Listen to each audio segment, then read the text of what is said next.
প্রতি বছরে আপনাদের ছত্রগাছিতে এই মাহফিলে এসে থাকি, এতে আপনারা খুশি না বেজার? আমার যেসব ভাইয়েরা রাস্তায় আছে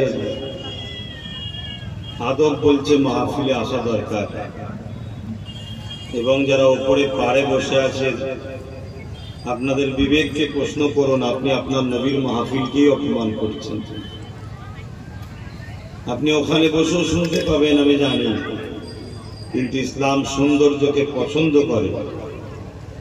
আপনাদের দায়িত্ব পারে না দাঁড়িয়ে থেকে, পারে না বসে, সেই যখন মাহফিলে এসেছেন নিচুই নেমে আসুন।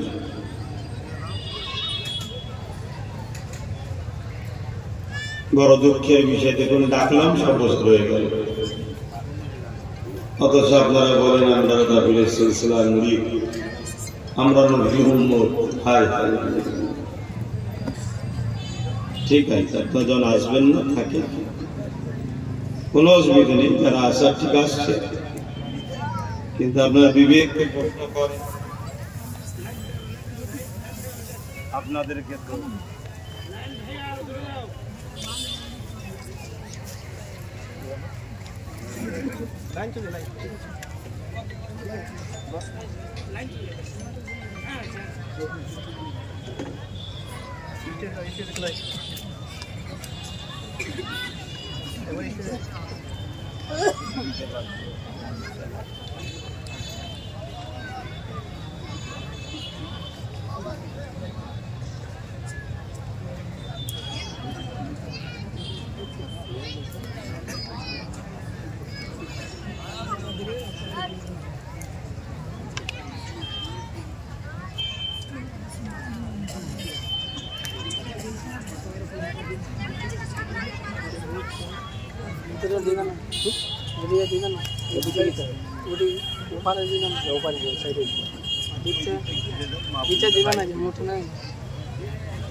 মেয়েরা ভিতরে ঘরে তো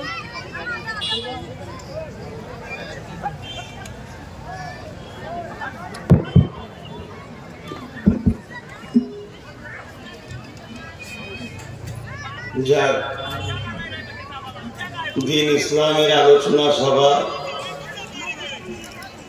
কোরআন সুন্নাহর আলোচনা সভা প্রতি বছরে ছত্রগাছি বাপেরা, মায়েরা, ভাইরা, বোনেরা, বিশেষ করে যুবক ছেলেদের প্রচেষ্টা এই মাহফিল হয়ে আসছে।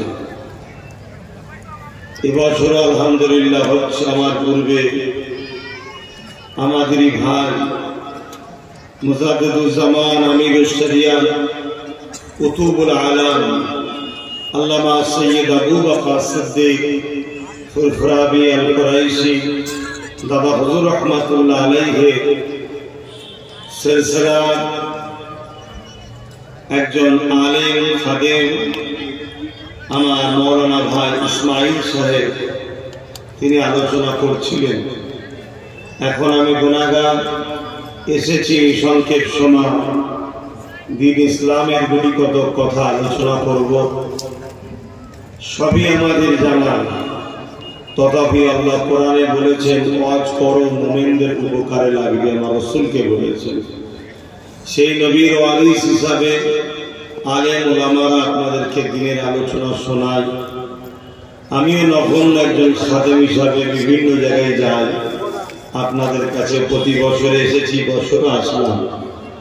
তা আমার দায়িত্ব, ইসলাম বলছে তোমরা মানুষকে ভালো কথা শোনাও, তা আমার দায়িত্ব আপনাদেরকে ডাকা ছিল, আমি ডাক দিলাম। যারা আমার ডাকে সাড়া দিলেন, আসলেন, মনে রাখবেন এটা কিন্তু শুধু আমার ডাকে সারা জন্য আপনি দিন ইসলামের কোরআন সুন্নাহ বিধানকে আপনি মান্যতা দিবেন।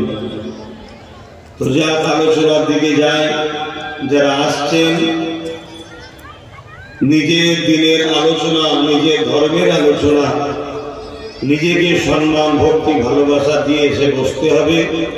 আর আমার মা বোনেদের বলবো, আপনাদের জন্য যখন পর্দা আড়াল করা আছে, আপনারা বাইরে বসে নিজের আখিরাতকে নষ্ট করবেন না, নিজের দিনের ক্ষতি করবেন না। আমার আগে ইসমাইল ভাই মৌলানা সাহেব তিনিও তো বললেন, এটা তো আপনাদের জানা দরকার। বড় দুঃখের বিষয়, আর সমাজে কিছু এমনও আলেম ওলামা বেরিয়েছে, এমনও পীরের নামে সব বাহির হয়েছে, ছেলে মেয়েকে সব এক জায়গায় করে দিচ্ছে। আমাদের সিলসিলার মায়েরা বোনেরা ভাবছে অন্য জায়গায় তো সব একসাথে হয়, আমরা কেন একসাথে হব না? মা, পর্দা করা আল্লাহর আইন, ফরজ আইন, ফরজ। কোন পীর সাহেব, কোন পীরজাদা, মুফতি, মাওলানা কি করছে দেখে লাভ নেই। কেন আখিরি জামানা, আল্লাহ নবী বললেন হাতের তালুতে আগুন রাখার থেকেও কষ্ট ঈমান বাঁচানো হবে। এটা সেই সময়, যে সময়ে ঈমান বাঁচানো এত কষ্ট, হাতের তালুতে আগুন রাখা জানা কষ্ট, তার থেকে বেশি ঈমান বাঁচানো কষ্ট সেই সময়। তাই আমি বলবো আমার মা, আমার বোনেদের, আপনারা বাইরে বসবেন, এতে আমার তো কোনো অসুবিধে নাই, আমি তো আমার আলোচনা করে চলে যাব। কিন্তু না, আল্লাহ কিয়ামতের দিন ধরবে, তুমি বলবে না কেন? শুনবে না শুনবে পরের কথা। যেমন আমি ডাকলাম, কেন ডাকলাম? এটা শরীয়তের হুকুম। শুনবে কি না শুনবে সেটা পরের কথা। আমার ডাকেতে দুটো হলেও তো লোক আগিয়ে এসেছে, কি এসেছে না এসেছে, এটা দায়িত্ব আমাদের। ঠিক তেমনই আমার মা বোনেদেরকে বলা, এটা আমাদের দায়িত্ব যে মা বোনেরা আপনারা পর্দার আড়ালে বসবেন। এটা ইসলাম শরীয়তের আলোচনা সভা, সেখানে যদি ইসলাম বিরোধী কাজ হয় তাহলে আল্লাহর কাছে আমাদেরকে কৈফিয়ত দিতে হবে। আসেন প্রাণ খুলে উচ্চ আওয়াজে দরুদ শরীফ পড়ে, আল্লাহুম্মা সাল্লি আলা।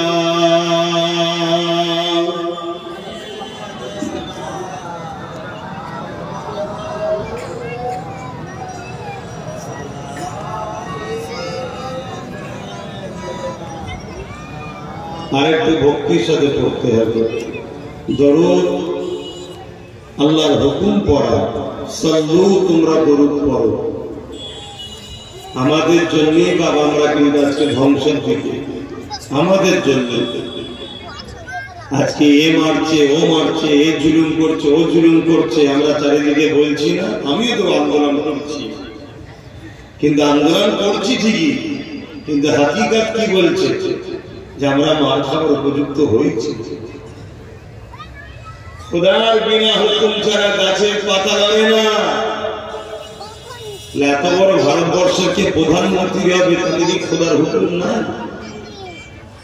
কথা বলে কোরআন তো দাওয়া দিচ্ছে, এই ইমানদারেরা, তোমরা ইমানদার দাবি করে যখন আল্লাহ রাসূলকে ছেড়ে দিয়ে অন্য কোন পিছনে তোমরা ছুটবে, আমি আল্লাহ তখন জালিম হুকুমতকে বসে আমি তোমাদেরকে সাইজ করব।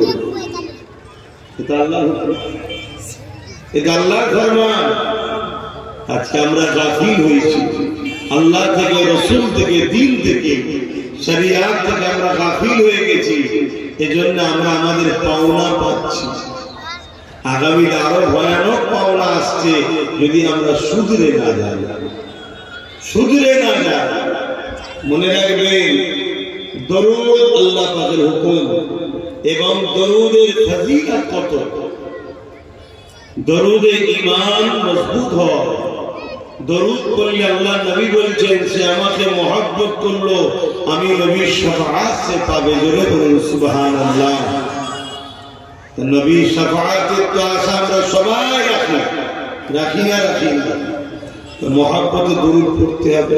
এই তোমার মোবাইল কেন হাত তুলতে দিল? বস, মোবাইল রেখে দেশ दरूद मोहब्बत करो अल्लाहुम्मा सल्ली अला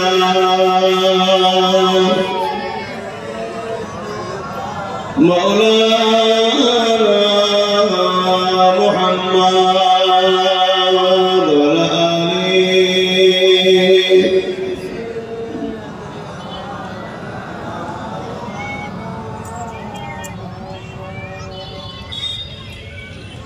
أعوذ بالله من الشيطان الرجيم بسم الله الرحمن الرحيم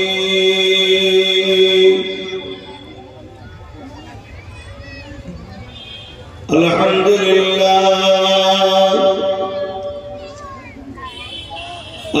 لله نحمده ونستعينه ونستغفره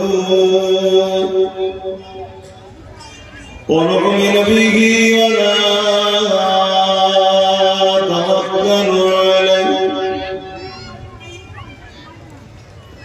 ونعوذ بالله من شرور أنفسنا ومن سيئات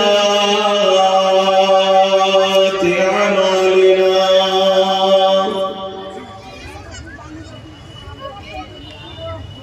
من يهده الله فلا مضل له ومن يضلله فلا هادي له ونشهد أن لا إله إلا الله وحده لا شريك له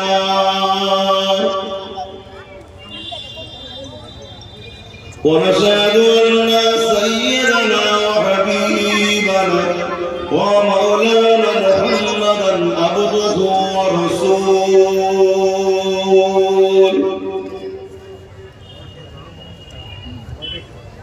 أما بعد فيا أيها الحاضرون رحمكم الله.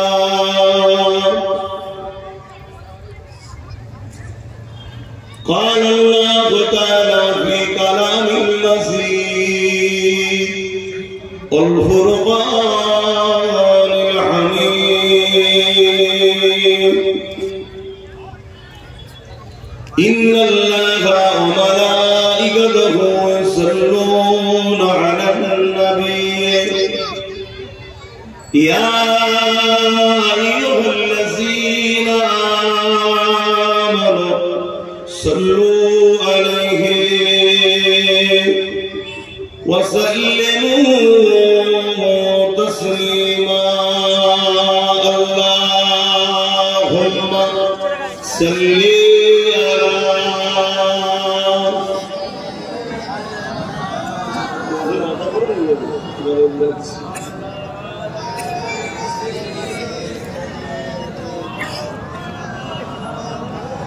زمان खुले اللهم صل على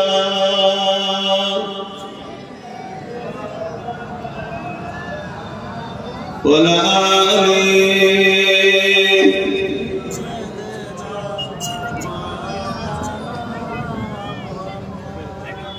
شدا ہے محشر میں لبائی لبائی جہاں امتوں نے پکارا محمد شرح محشر میں لبائی لبائی جہاں امتوں نے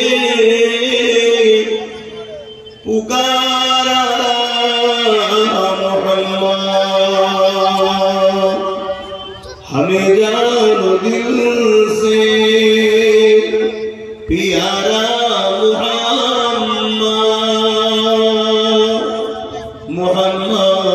के गमों है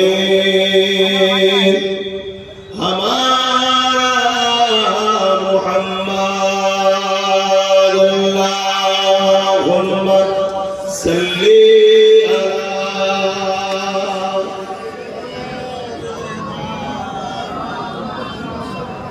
করে বিয়ে করতে পারবে যাবে হবে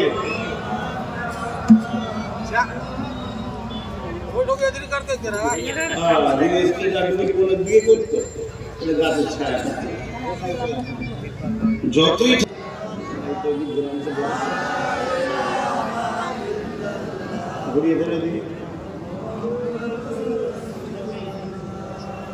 हस्बी रब्बी जल्लल्लाह मा फी क़ल्बी ख़ैरुल्लाह नूर मुहम्मद सल्लल्लाह हक़ ला इलाहा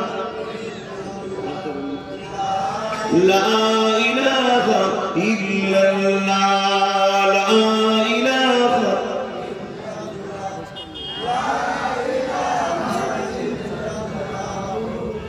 मुहम्मदुर रसूलुल्लाह हस्बी रब्बी जल्लल्लाह मा फी क़ल्बी ख़ैरुल्लाह नूर मुहम्मद सल्लल्लाह हक़ ला इलाहा इल्लल्लाह ला इलाहा जुर ला इलाहा इल्लल्लाह ला इलाहा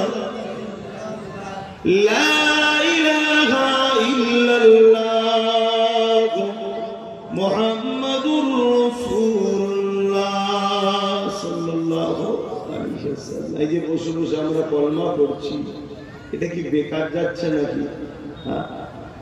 রোজ তো হয় না, কখনো একটা মাহফিল হলে সেই মাহফিলের বাহানায় হয়। সেসব মানুষ আর কই যারা ইলমে মারিফাতের শিক্ষার জন্য আল্লাহর ওলিদের দরবারে বায়াত হতো। হ্যাঁ, আপনাদের মুরব্বীদের মধ্যে অনেকে আছে এখনো তাসাউফের লাইনে আছে, তারা বাদ ফজর বাদ মাগরিব কালিমা সবকে জিকির করে, কিন্তু আমাদের যুব সমাজ আমরা তো করি না। অথচ কখনো কেউ যদি একবার বলে লা ইলাহা ইল্লাল্লাহু মুহাম্মাদুর রাসূলুল্লাহ সাল্লাল্লাহু আলাইহি সাল্লাম, আল্লাহ পাক ওই বান্দা বা বান্দির জন্য দুটো পাখি তৈরি করে। জোরে বলুন সুবহানাল্লাহ। একটা লা ইলাহা ইল্লাল্লাহ বলার জন্য আর একটা মুহাম্মদ রাসূলুল্লাহ বলার জন্য। এই দুটো পাখি উড়ে উড়ে গিয়ে আল্লাহ পাকের আরশ আজিমের উপরে গিয়ে বসে তারা তাদের ভাষায় ডাকতে থাকে। আল্লাহ পাকের আরশ আজিমের নিচে একদল ফেরেশতা আছে, তারা সর্বসময় আল্লাহর ইবাদতের সিজদায় পড়ে আছে। তাদের এই ডাকাডাকিতে ফেরেশতারা তখন বলবে, আল্লাহর মাখলুক তোমরা ডাকা বন্ধ করো, আমাদের ইবাদতের অসুবিধা হচ্ছে। তখন এই পাখিরা বলবে, ততক্ষণ পর্যন্ত ডাকা বন্ধ করব না যতক্ষণ পর্যন্ত না কালেমা পড়নে ওয়ালাদের জীবনের গুনাহ আল্লাহ মাফ করে। জোরে বলুন সুবহানাল্লাহ। আরো জোরে বলবেন না সুবহানাল্লাহ। এটা কি বেকার? আমাদের কাছে আসলে আপনাদের বেকার যাই না। যদি কবর খুঁড়িয়ে দেখানো যায় থাকতো, আমার বাপ দাদাদের সঙ্গে যারা উঠা বসা করেছে খুঁড়িয়ে দেখিয়ে দিতাম, তাদের লাশ তো অনেক দূরের কথা, কাফনটাও টাটকা আছে। তোমার দাদাদেরই। বলুন সুবহানাল্লাহ। বড় ইনশাআল্লাহ। আমি গল্প বলছি, অনেক জায়গায় প্রমাণও পাওয়া যাচ্ছে, অনেক জায়গায় কবর বসে গিয়ে বাংলাদেশের বগুড়াতে গিয়েছিলাম। বগুড়ায় একজন দাদা হুজুরের খলিফা আছে, খলিফার ঘরে রান্না করতো মহিলারা। গরিব মানুষ অনেকে বাড়ি বাড়ি কাজ করে, রান্না করে দিতেন। বয়স্ক মহিলা, আল্লাহর হুকুম হয়েছে ইন্তেকাল হয়ে গেছে, হয়ে যাওয়ার পর দাফন কাফন হয়ে গেল। 30 বছর পর নদীর পাড় ভাঙতে ভাঙতে ওই মাজারটা কবরটা ভেঙে বসে গেছে। লাশ তো আল্লাহ কারা টাটকা আছে, কাপড়ের কাফনটাও তখনও টাটকা রয়েছে। ভাবো, দেখো বিশ্বাসে মিলাই বস্তু তর্কে বহু। তর্কতে ইবলিস করেছিল আল্লাহ এক না একের অধিক, আর আমরা বিনা দলিলে মানি আল্লাহ এক। কোন দলিলের দরকার আছে? বিনা দলিলে মানি মালিক একজন।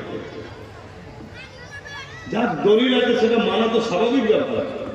প্রেম তো তখন যখন অত প্রমাণের প্রয়োজন নেই। আল্লাহ আল্লাহ কথা বুঝলেন? আমরা সেই গায়েবের উপরে বিশ্বাসী মানুষ, আমরা অদৃশ্যের উপরে বিশ্বাসী মানুষ। আমরা তাই কালেমা পড়লে ফজিলত এত। আল্লাহর ফেরেশতারা তখন দোয়া করে, যারা কালেমা পড়ে আল্লাহ তাদের জীবনের গুনাহ মাফ করে দেয়। জোরে বলুন সুবহানাল্লাহ। আমরা তো সবসময় পড়তে পারি না, একটা বাহানায় পেয়েছি একটু পড়াচ্ছি, বিরক্ত হচ্ছে, একটু জবান ছেড়ে ছেড়ে পড়ে। যুবক ছেলে বেশিরভাগ একটু জবান ছেড়ে ছেড়ে পড়ে।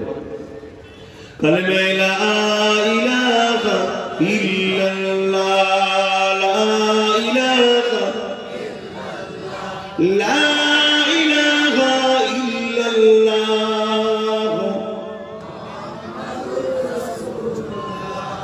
तौहीद का डंका आलम में बजवा दिया कमली वाले ने, तौहीद का डंका आलम में बजवा दिया कमली वाले ने, पी पी के पियाले कौसर के लौटेंगे मजाजी भर भर के, इन्ना आतैना कल कौसर फरमा दिया कमली वाले ने, दीनो मिला ईमान मिला, पढ़ने के लिए कुरान मिला, जो कुछ देने का था सब कुछ दिलवा दिया कमली वाले ने, बोलो ला इलाहा इल्लल्लाह, ला इलाहा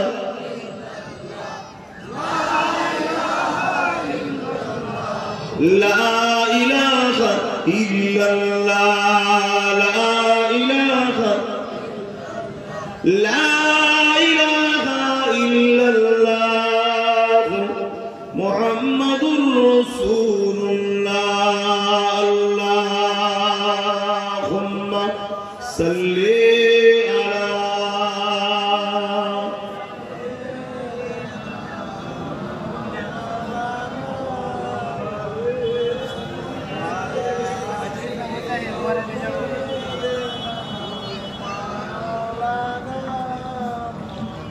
وقال الله تعالى في كلام المسيح والفرقان الحميد،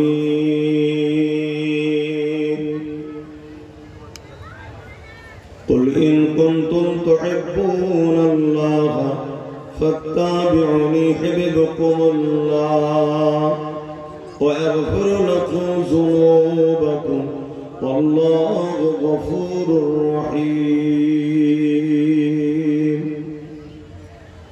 আমার আব্বা জানেরা, আমার পর্দানিশিনা আম্মা জানেরা, বোনেরা, আমার নওজোয়ান তরুণীরা, যুবকেরা, ছোট ছোট বাচ্চারা, উলামা হযরত, হাফেজে কোরআন, নামাজি, মুত্তাকি, পরহেজগার, জাকিরিন, আল্লাহর বান্দা বান্দিরা, এ দুনিয়া আমাদের কারো জন্য চিরস্থায়ী নয়।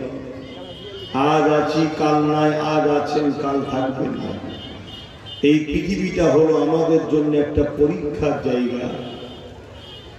এই পৃথিবীতে হাজারো ধর্ম আছে, হাজারো মত আছে, হাজারো বিশ্বাস, হাজারো আকীদা রয়েছে।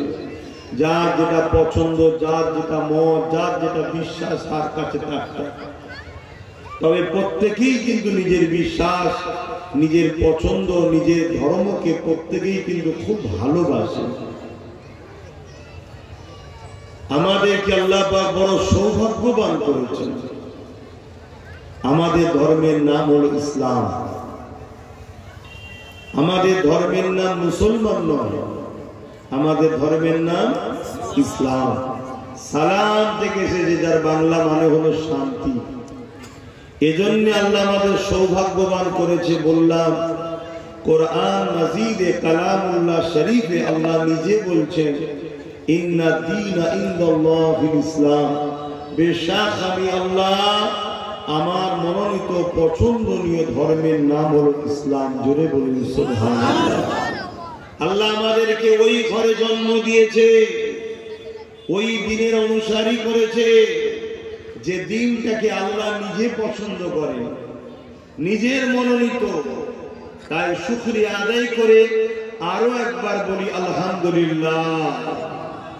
কিন্তু দুঃখের সাথে বলতে হয়, তামাম পৃথিবীর দিকে তাকিয়ে দেখছি, আমেরিকা বলেন, ব্রিটেন বলেন, ফ্রান্স বলেন, জাপান বলেন, সব জায়গাতেই যেন ইসলামের পিছনে মানুষ লেগেছে। কেউ কোরআনের সমালোচনা, কেউ আমার আল্লাহকে নিয়ে, কেউ আমার রসুলকে নিয়ে, কেউ ইসলামকে ১৫০০ বছর বলা, নানা রকম ভাবে ষড়যন্ত্র চালিয়ে আসছে। আজকে দুর্ভাগ্যের বিষয়, আমাদের ভালোবাসার মাতৃভূমি ভারতবর্ষ যেন নতুন করে দেখছি একের পর এক ইসলামের বিষয়ে, কোরআনের বিষয়ে, রসুলের বিষয়ে, আল্লাহর বিষয়ে, মসজিদ মাদ্রাসার বিষয়ে নানা রকম ভাবে মিথ্যা ষড়যন্ত্র, মিথ্যা প্রপাগান্ডা চালিয়ে যাচ্ছে একদল মানবরূপী পশুরা। এর বিছানে আমরা যারা ইসলামের অনুসারী দাবিদার, আমাদের মধ্যে আবার বিরাট বড় ফাটল হয়ে আছে। হাজারো দল, হাজারো মত, হাজারো রকম ভাবে আমরা বিভাজন হয়ে আছি। তারপরেও আরো একটা বড় সমস্যা, আমরা যারা ইসলামকে মানছি সেই দরদ, সেই ভক্তি, সেই ভালোবাসাটাও নাই। ইসলামের উপরে আমাদের সেই গুরুত্ব, সেই দরদ, সেই ভালোবাসাটাও নাই। কেন? আমরা সহজে মুসলমান, আমরা ইসলামকে বড় সহজে পেয়েছি। আমরা জন্ম নিয়ে দেখেছি আপনার গ্রামে ছত্রগাছিতে মাহফিল হচ্ছে, হাজারো হাজারো মানুষ, আলেম উলামা, পীর সাহেব, পীরজাদারা যুগে এসেই যাচ্ছে। মাদ্রাসা দেখছি, মসজিদ দেখছি, দাড়ি দেখছি, টুপি দেখছি, কোরআন তেলাওয়াত দেখছি। এজন্য আমাদের ধর্মের উপরে অতটা গুরুত্ব নাই। কিন্তু ইসলাম এত সহজে আপনার ছত্রগাছিতে আসে না। এর জন্য লাখো মা সন্তান হারা হয়েছে, লাখো বাপ নিজের সন্তানকে কুরবানি করেছে, লাখো সন্তান এতিম হয়েছে, লাখো স্ত্রী বিধবা হয়েছে। তারপরে কিন্তু আজকে ইনসাফ ছত্রগাছিতে আছে। ইসলাম বলতে আমরা মনে করি দাড়ি, টুপি, নামাজ, রোজা, হজ, যাকাত, এগুলোই শুধু ইসলাম। অবশ্যই এগুলো ইসলাম, অস্বীকার করছি না। কিন্তু ইসলামের মূল স্রোত এগুলো নয়, তার আগে আরো 5 ছিল। এগুলো ব্যক্তি জীবনের আমল, একটা সামাজিক জীবনের একটা বিষয় রয়েছে। ইসলাম ইনসাফের নাম, ইনসানিয়াতের নাম, মানবতার নাম, প্রেমের নাম, সাম্যের নাম, গরিবের অধিকারের নাম, ক্ষুধার্ত মানুষকে খানা দিবার নাম, অন্যায়কে মিটাবার নাম, সত্যকে জিন্দা করার নাম, মা বাপের সম্মানের নাম, বড়দের সম্মান, ছোটদের স্নেহ। ইসলাম কাউকে ধোঁকা না দিবার নাম, ইসলাম কারোর সঙ্গে প্রতারণা না করার নাম, ইসলাম নিজের মাতৃভূমিকে ভালোবাসার নাম, পাশাপাশি নিজের সুন্দর জীবন গড়ার জন্য একত্ববাদ, এক আল্লাহকে বিশ্বাস রেখে তাকে সেজদা, নামাজ পড়ার নাম, রোজা রাখার নাম, মালদার হজ করার নাম, যাকাত দেওয়ার নাম, এই সবটা নিয়ে কিন্তু ইসলাম। জোরে বলুন সুবহানাল্লাহ। কিন্তু আজকে আমরা সেই জুলুমের শিকার হইনি যে জুলুম আইয়ামে জাহিলিয়াতের যুগে হতো। কন্যাগুলো জন্ম নিলে জেন্ত জেন্ত পুঁতে দেওয়া হতো। আমাদের মা গুলো তো জন্ম নিতে পুঁতে নেই। আমাদের মায়েরা জন্ম নেবার পরে বাপেরা কোলে তুলে বলেছে আমার মা হয়েছে, চোখে মুখে চুমা দিচ্ছে, বুকে করে ধরে রেখেছে। সেই দিন আমাদেরকে দেখতে হয়নি, তবে আগামী দিন দেখতে হয়তো হতে পারে। যেভাবে আমাদের গাফলতি যাচ্ছে আগামী দিন হয়তো দেখতে হতে পারে। কেন আজকে পৃথিবী জুড়ে অন্যান্য জায়গাতে খবর পাওয়া যাচ্ছে কন্যা সন্তান হলে হত্যা করে দিচ্ছে, ডাক্তারখানায় গিয়ে পেটের ছবি করছে, করে যখন ডাক্তারের থেকে জানতে পারছে যে সন্তানটা কন্যা আছে, তাকে বিভিন্ন ভাবে বশ করে অপারেশন করে মেরে দেওয়া হচ্ছে। আমাদের মা বোনেরা সেই কষ্ট পায়নি, তবে আমার মা বোনেদের উচিত সন্তানদের ঘরে ছোটবেলা থেকে ইসলামের প্রেম, ইসলামের ভক্তি, ইসলামের ভালোবাসা শিক্ষাকে দরকার। যদি আমাদের সে শিক্ষা থাকতো, সে দরদ থাকতো, অতি সত্য কথা বলছি, তাহলে মানুষ ওই মোটর সাইকেলে বসে বসে অশুনত না। দেখুন পাড়ে দাঁড়িয়ে দিয়েছে, মনে হচ্ছে আমাদের ইসলামের ধর্মের মনে হচ্ছে খেলা হচ্ছে, কিছু পাড়ে দাঁড়িয়ে দিয়েছে। এটা হচ্ছে আমাদের দুর্বল। আমি জানি আমার বলাতে ওদের কিচ্ছু যায় আসবে না, কেন খতামাল্লাহু আলা কুলুবিহিম, যাদের অন্তরে আল্লাহ মোহর মেরে দেয় তারা হিদায়াত হয় না। কিন্তু আপনারা যাতে আগামী দিন এরকম না হন তাই জন্য শিক্ষা দিচ্ছি। মনে রাখবেন ইসলাম কখনো সংখ্যার দিকে তাকায়নি। হযরতে ফারুক আযম খলিফাতুল মুসলিমিন হয়েছে এক খ্রিস্টান বাদশাহ। কোন মন্দির শুনবেন ইসলাম কি? এক খ্রিস্টান বাদশাহ খ্রিস্টান ধর্ম ত্যাগ করে দিয়ে ইসলাম কবুল করেছে। খুশির খবর না খারাপ খবর? জোরে বলেন, খুশির খবর। কিন্তু এই খ্রিস্টান বাদশাহ ইসলাম কবুল করার কিছুদিন পরেই, একেবারে কিছুদিন পরেই হজের সময় এসেছে, হজ করতে গেছে। হজ করতে যাওয়াতে আর এক গরিব মানুষের পা খ্রিস্টান বাদশাহ ওই এহরামে পড়েছে। পড়াতে খ্রিস্টান বাদশাহ একটা অহংকার রয়েছে রে বাবা। ইসলাম অহংকারকে মিটাবার নাম, অহংকার করার নাম ইসলাম নয়। অহংকারকে মিটাবার নাম ইসলাম। যে আমি ঘাসে বসবো, আমি চটে বসবো না, এর নাম ইসলাম না। ওই খ্রিস্টান বাদশাহ ওই গরিব মানুষ যে তার এহরামে পা দিয়ে ফেলেছে বেখিয়ালে, ভুল করে তাকে এক চড় মেরেছে। এই বিচার হযরত ওমর ফারুকের কাছে আসলো।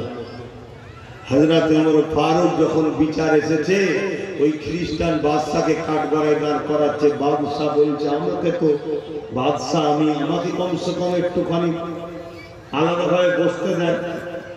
হযরত ফারুক আযম বলছে এটা অন্য কোনো জায়গায় হয়, আসামিকে আসামি ভাবেই ইসলামে দেখা হয়, এখানে অন্য কোনো গুঞ্জাইশ নাই। দাঁড়াও, দাঁড়িয়েছে। আলোচনা শোনার পর হযরত ওমর ফারুক বললেন, তুমি এই গরিবকে গালে চড় মেরেছো কেন? ও আমার এহরামে পা দিয়েছে। তুমি ইচ্ছা করে পাইছে? বলছে না হুজুর, আমার বেখিয়ালে পড়ে গেছে, বেখিয়ালে পড়ে গেছে, লেগে গেছে হুজুর। হযরত ফারুক আযম বলছে তুমি তা বলে তাকে চড় মারবে? ওই গরিবকে বলল তুমি প্রতিশোধ নিয়ে ওকে একটা চড় মেরে প্রতিশোধ নিয়ে শোধ করে নাও। খ্রিস্টান বাদশাহ মাথা হ্যাঁ হয়ে গেছে, বলছে এটা আপনি কি বিচার করছেন? বলছে হ্যাঁ, ইনসাফের বিচার। ইসলামে রাজা দেখা হয় না, ইসলামে আমির দেখা হয় না, ইসলামে মুফতি মৌলানা পীর সাহেব দেখা হয় না। শরীয়তের মাপকাঠিতে থাকলে সম্মানিত, শরীয়ত থেকে বেরিয়ে গেলে সে যেই হোক সম্মানিত নয়। বুঝতে পারছি তো? হযরত ফারুক আযমকে খ্রিস্টান বাদশাহ বলছে আমাকে কয়েকদিন সময় দেওয়া হোক। বলল ঠিক আছে, সময় দেওয়া হবে। এই সময় দিবার নামে সে গোপনে পালিয়ে গিয়ে নতুন করে খ্রিস্টান হয়ে গেছে। মানুষের মধ্যে সাহাবাদের এলাকার মধ্যে আলোচনা হচ্ছে, হযরত ওমর যদি বাদশার উপর একটু নরম দিন দেখাতো তাহলে সে আজকে বেরিয়ে খ্রিস্টান হয়ে যেত না। হযরত ওমর ফারুক হুজুরের কানে খবর গেছে, মদিনার নববীর মেম্বারে এসে জালালে উঠতে নিয়ে গেছে, এই নবীর অনুসারীরা শোনো, একটা কেন হাজারটা বাদশা এসে যদি বেরিয়েও যায়, নবীর নিজামকে কখনো পাল্টানো যাবে না। জোরে বলুন সুবহানাল্লাহ। এর নাম ইসলাম। নবীর আইনকে কখনো পাল্টানো যাবে না। গরিবের জন্য আলাদা, বড় লোকের জন্য আলাদা, অন্য জায়গায় হয়। ইসলামে এক। কথা বুঝে আসছে? আজকে আমরা সহজে পেয়েছি ধর্মকে, তাই গুরুত্ব নাই। অথচ এই দিনটাকে আমাদের কাছে পৌঁছাতে গিয়ে আল্লাহ নবী, নবী দয়া নবী, নবী পাককেও কত কষ্ট করতে হয়েছে। এমনও দিন গেছে আল্লাহ নবীকে পেটে পাথর বেঁধে থাকতে হয়েছে। এমনও দিন গেছে আল্লাহ নবীকে পাহাড়ে গিয়ে গাছের পাতা ফলমূল খেয়ে জীবন ধারণ করতে হয়েছে। কেন? নবী নাই কথা বলেছে, সত্য কথা বলেছে। আবু জির, উতবা, সাইবা, আবু লাহাব আমার নবী পাকের বিরুদ্ধে লেগে গেছে। বাপেরা, নওজওয়ানেরা, এ নবী পাকের প্রেমিকেরা, দুনিয়া দুদিনের আজ আছি কামনা, মনে রাখবেন আল্লাহ পাক সবার কাছ থেকে হিসাবটা নেবে। ওরে আমার বান্দা বান্দিরে, আমার দিনের জন্য কি করলি বল? আমি আল্লাহ তোদেরকে দুটো হাত দিয়েছিলাম, এই হাত দিয়ে তোরা নানা রকম নিজের উপকারে কাজ নিয়েছিস। আমার দিনের জন্য কি করেছি বল? ওরে আমার বান্দা বান্দিরে, আমি আল্লাহ তোদেরকে দুটো পা দিয়েছিলাম, এই পা দিয়ে তোরা নিজের ফায়দার জন্য অনেক কাজ নিয়েছিস। আমার দিনের জন্য এই পা দিয়ে তোরা কি করেছিস বল? ওরে আমার বান্দা বান্দিরে, আমি আল্লাহ তোদেরকে সুন্দর জীবন দিয়েছিলাম, সুস্বাস্থ্য দিয়েছিলাম, ক্ষমতাবান করেছিলাম। তোরা আমার দিনের জন্য কি করেছিস আজকে তোরা জবাবটা দে। আলেমরা মিথ্যা কথা বলছে না, জবাব আমাকেও দিতে হবে, আমাদেরকে দিতে হবে। আল্লাহ কাউকে ছাড়বে না।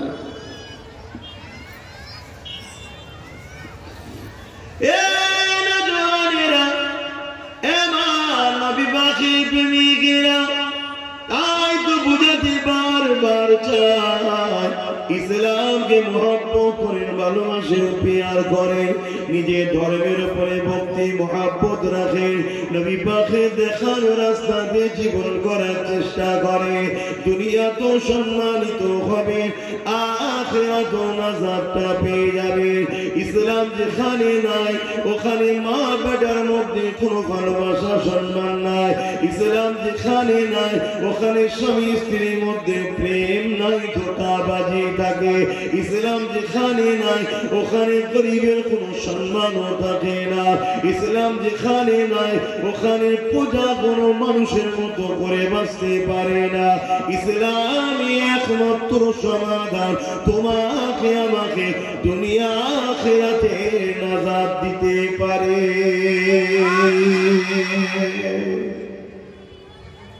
কিন্তু আমরা তো নামে ইসলাম মানি, সবাই ইসলাম মানি বলি, শুধু মুখ দিয়ে বলে দিবার নাম তো মানানো, ওটাকে তো বাস্তবে দেখাতে হবে।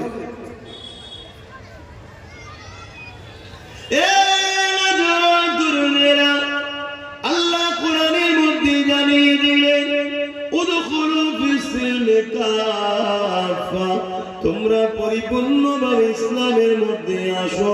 যেভাবে সাহাবা হুজুর এসেছিলেন, সাহাবা হুজুর আমার নবী পাকের সাথে হাত দিয়ে যেভাবে ইসলামের মধ্যে এসেছিলেন, এই যুবকেরা, তরুণেরা, বাপেরা, আজ আমাদেরকে নামাজে পাওয়া যায় না, অথচ নামাজ না পড়লে আজ আলেম উলামারা তোমাদেরকে বারবার বোঝায়, অথচ আমার নবী সাহাবারা নামাজের জন্য বড় দিবানা হয়ে থাকতো। অথচ নামাজ পড়তে গেলে তাদেরকে হাজারো বাধা দেয়া হতো। আজ তোমাকে বারবার ডাকা হচ্ছে, তুমি বুঝতে পারছো না। কাল তুমি মসজিদে যাওয়ার স্বপ্ন দেখবে, মসজিদে খুঁজে পাবে না। বুঝছো তো না? এটা কাদের গাফলতির জন্য হবে? যেমন আজকে মাহফিলে গাফলতি, মসজিদগুলো গাফলতি হচ্ছে না, হয়নি? কথা বলো, মসজিদগুলো বিরান হচ্ছে না, হয়নি? ওই গুটি কত মুরব্বী ছাড়া মসজিদে দেখা যায়? দেখা যায় না। আল্লাহ কেড়ে নেবে মসজিদ আমাদের থেকে, জালিম সরকারকে দিয়ে, জালিমদের দিয়ে কেড়ে নেবে। আমার আল্লাহ কোন মসজিদের মুখাপেক্ষ কি না, শুনছো তো নাকি? আল্লাহ তার ঠিক প্রতিশোধ যে জালিমরা করবে তার থেকে নেবে। তোমাকে আমাকে কতটা বেউজ্জতি করবে দেখো, তোমার চোখের সামনে তোমার ঘরে খোদার ঘরকে ধ্বংস করে দেবে, তুমি কিছু করতে পারছো না। এর থেকে বড় লজ্জা ও বেশরম কি আর হতে পারে? আমার কথা বুঝছেন? এই কথাটা বুঝতে গেলে ঈমান থাকা দরকার। ঈমান না থাকলে কথা বুঝতে পারবেন না। বাপেরা, নওজোয়ান তরুণেরা, এ নবী পাকের প্রেমিকেরা, এ নওজোয়ানেরা, আজ থেকে 3-4 বছর আগে যা বলেছিলাম আজকে অক্ষরে অক্ষরে মিলে যেতে লেগেছে। আজ থেকে 3-4 বছর আগে বলেছিলাম এমন একটা দিন আসবে আপনি মসজিদে ঢুকতে যাবেন, আপনাকে 47 দিয়ে বাধা দেওয়া হবে।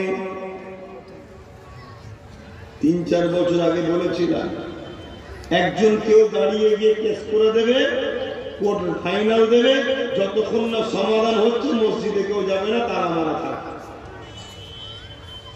হচ্ছে না? এর জন্য যারা এই কাজ করছে তারা দোষী না তার আগে আমরা দোষী? কেন সবাই মহল যে খেলিয়েছে, যেখানে 2-5 জন আছে, মসজিদে যায় 2-5 জন। এদের যুব সমাজ মসজিদের উপর দরদ নয়, এদের যুব সমাজের দরদ জানে যাত্রায়, ফাংশনে, সিনেমায়, থিয়েটারে, বেঈমান নেতাদের কাছে পথে গান বাড়াও, সিনেমা বাড়াও, যাত্রা বাড়াও, ফাংশন বাড়াও, মুসলিম মহল্লায় মহল্লায় ফাংশন দাও। তোমার গ্রাম থেকে 10টা ছেলেকে কিনে নেওয়া হবে যে তোদের এলাকায় ফাংশন দিবি, যত খরচ সব আমার, এক্সট্রা তোদের 10 জনকে 2 লাখ টাকা দেবো। তোমাকে যা 50 লাখ খরচ, 50 লাখ খরচ হোক, কিন্তু এই 50 লাখ খরচ করার পরে কি হবে? ঐতিহাসিক আদিনার মতো মসজিদ হাতছাড়া হবে। মাথায় ঢুকছে না? আমি গত 3 বছর আগে গিয়েছিলাম আর গত বছর গিয়েছিলাম, অনেক পার্থক্য দেখেছি। অনেক জায়গায় দেখেছি বিভিন্ন ছবি আঁকা হয়ে গেছে। গত 4-5 বছর আগে গিয়েছিলাম ছবি ছিল না, এখন দেখছি কি ছবি আঁকা। কেন? পাহাড় আঁকারও ওদের, সব ওদের গোপনে আঁকা হচ্ছে। কালকে সে বলবে এই তো আমাদের। এর জন্য দোষ কারা? বলেন বলেন, কাদের দোষ? আমি একটা জিনিস বুঝাতে চাইছি, এদের জন্য দোষী কারা? আমরা। আমাদের গাফলতির জন্যই তো হচ্ছে। আমাদের যুব সমাজ যদি আবাদ রাখতো, আমাদের যুব সমাজে যদি যাতায়াত থাকতো, তাহলে কেউ কথা বলতে পারতো না, আজকে অপমান হতো। আমাদের জন্য যদি খোদার পর অপমান হয়, তাহলে খোদা কি আমাদের শান্তিতে রাখবে? কথা বলছে না তো।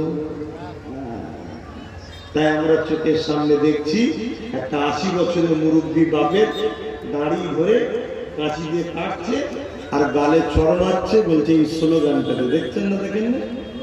আপনি ভাবেন ওটা আমার বাপ নয়, ওটা তোমার বাপ না হতে পারে, মুসলমান তো। অতএব তোমার যদি ঈমান থাকতো, তুমি মাটি ফেটে দাও, আমি ঢুকে যাই, এটা মনে করতে যে হাই রে এই জিনিস দেখতে হচ্ছে।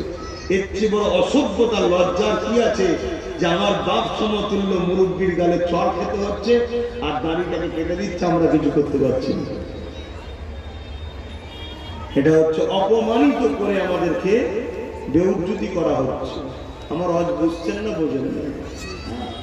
ভাবতো আমার বাপ তো নয়, কালকে তোমার বাপের সঙ্গে হবে না এমন ভাবছো কেন? আজকে কারো বাপের সঙ্গে হয়েছে সেটা তোমার বাপ লাগছে না, ঠিক আছে, কালকে তোমার বাপের সঙ্গে হবে না কি মানে আছে? মুসলমান ঘরের ছেলে মেয়েরা, তরুণীরা, এ নবী পাকে প্রেমিকেরা ফোন আমাকে বুঝবেন না। আল্লাহ নবী বড় কষ্ট করে দিন ইসলামটা দিয়ে গেছে, আমাদের উপরে দায়িত্বটা কিয়ামত পর্যন্ত রয়েছে। আমরা যদি সেই নবীর দিনকে নিয়ে তামাশা বানাই, আল্লাহ অবশ্যই আমাদেরকে বেউজ্জতির মরণ দেবে এবং পরকালে আল্লাহ পাক আযাবে জাহান্নামটা দিয়ে দেবে। এ আমাদের দায়িত্ব রয়েছে। দুনিয়া জমিনে যেমন সংসারকে দেখতে হবে, দুনিয়া জমিনে যেমন হালাল ইনকাম করতে হবে, দুনিয়াদারি করতে হবে, তার পাশাপাশি মনে রাখবে এই কাজগুলোকে ধর্ম অনুযায়ী করতে হবে এবং নিজের ধর্মের উপরে ভক্তি ভালোবাসা রাখতে হবে।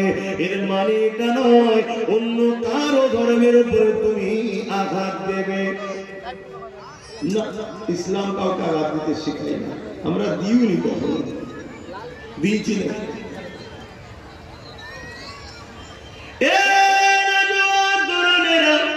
অথচ আমরা ধরে দেখে আসছি ইসলামের উপরে, কোরআনের উপরে, রাসূলের উপরে আল্লাহ রাব্বুল আলামিনের বিষয়ে নানা রকম পরিচিকর কথা একদল মানুষরা, মানবরূপী পশুরা যুগে যুগে বলে আসতে লেগেছে। মনে রাখবেন এতে আমার আল্লাহ পাকের কোনো অসুবিধে না, আমার রাসূলুল্লাহ কোনো অসুবিধে না। কোরআন এমন একটা কিতাব যেটা আছে মিটাবার কোনো ক্ষমতা না, এতে কোরআনেরও কোনো অসুবিধে না, এতে আমার ইসলামেরও কোনো অসুবিধে না। মনে রাখবেন তোমার আমার প্রেমের ইজহারটা তাহলে কি হলো? আল্লাহ নবী যখন দুনিয়া থেকে চলে গেলেন, এই সময় একটা ব্যক্তি বেরিয়েছিল মুসাইলামাতুল কাজ্জাব। সে আমার নবী পাকের খাতমে নবুয়তের বিরোধী করে এমন করে সে দাবি করেছিল আমি শেষ নবী, সে নিজেকে নবী দাবি করেছিল। আল্লাহ নবী সাহাবাকুল্লাহ হযরত আবু বকর সিদ্দিক তখন খলিফাতুল মুসলিমিন ছিলেন, তিনি সাহাবা হুজুরদেরকে নিয়ে মিটিংয়ে বসে গেলেন। ওই মিটিংয়ে আলোচনা করতে লাগলো। হযরত আবু বকর সিদ্দিক জিজ্ঞাসা করতে লাগলো, হে আমার নবীর অনুচরেরা, সাহাবারা, বলো তো দেখি খাতমে নবুয়তের বিরোধী করে মুসাইলামাতুল কাজ্জাব নিজেকে নবী দাবি করেছে। বিদেশি শক্তির ইসলামের দুশমন যারা, তারা মুসাইলামাতুল কাজ্জাবকে সাপোর্ট করছে, তাকে অর্থ দিয়েছে, সৈন্য দিয়েছে, অস্ত্র দিয়েছে, তাকে ক্ষমতা সুযোগ দিয়েছে, তাই সে ক্ষমতার ধরে নিজেকে নবী দাবি করেছে। এর বিষয়ে আমাদের কি করা দরকার? বুঝতে পারছেন? ইসলামের উপরে ঝড় যুগে যুগে এসেছে, কিন্তু মনে রাখবে আমার আল্লাহ তিনি ইসলামের হিফাজত যুগে যুগেই করেছে। জোরে বলুন সুবহানাল্লাহ। কেন? এটা তিনার পছন্দনীয় ধর্ম। আল্লাহ নবী সাহাবারা বললেন, ভাই আবু বকর সিদ্দিক, আপনি তো খলিফাতুল মুসলিমিন, আপনি যেটা করবেন সেটাই আমরা মেনে নেব, আপনি যেটা ফয়সালা দেবেন। হযরত আবু বকর সিদ্দিক বলেছিলেন, আমি জানি পৃথিবী জালিমরা যদি আমার রাসূলুল্লাহর বিরুদ্ধে কোনো সমালোচনা করে, মিথ্যা নবী দাবি করে, এতে আমার নবীর খাতমে নবুয়তের কিছু যায় আসে না। কেন? আল্লাহ তো বলেছেন ওয়ালাকিন রাসূলুল্লাহ ওয়া খাতামুন নবী। কিন্তু আমরা যে নবীকে ভালোবাসি বলি, আমাদের তো প্রেমের ইজহার করা দরকার, আমাদের তো প্রেমের ইজহার দেখানো দরকার। তাই আমি আবু বকর মন স্থির করেছি মুসাইলামাতুল কাজ্জাবকে বুঝাবো, যদি না ও বোঝে খাতমে নবুয়তের শান মর্যাদার উপরে কালিমা দেওয়ার চক্রান্ত করার জন্য মুসাইলামাতুল কাজ্জাবের বিরুদ্ধে আমি আবু বকর সংগ্রাম করব, লড়াই করব। জোরে বলুন সুবহানাল্লাহ, আরো জোরে বলুন সুবহানাল্লাহ। আজকের দিনেও যদি কোন মানবরূপী পশু, সে পৃথিবীর যে কোনো দেশেই হোক, আমার নবীর সামনে যদি গুস্তাখি করে, এতে আমার নবীর কোনো অসুবিধা হবে? কথা বলে ঠিক তেমনই মুসলিম ঘরের ছেলে দাবি করে আমরা যদি নবীর থেকে দূরে সরে যাই, আমার নবীর কোনো অসুবিধা হবে? কিচ্ছু হবে না। আল্লাহ যখন আমার নবী পাককে মেনে নিয়েছেন, নবী পাকের শান মর্যাদা যখন আল্লাহ বাড়িয়ে দিয়েছে, এখানে দুনিয়া কি করতে চাইছে, দুনিয়া কি বলতে চাইছে, ওটা বড় বিষয় নয়।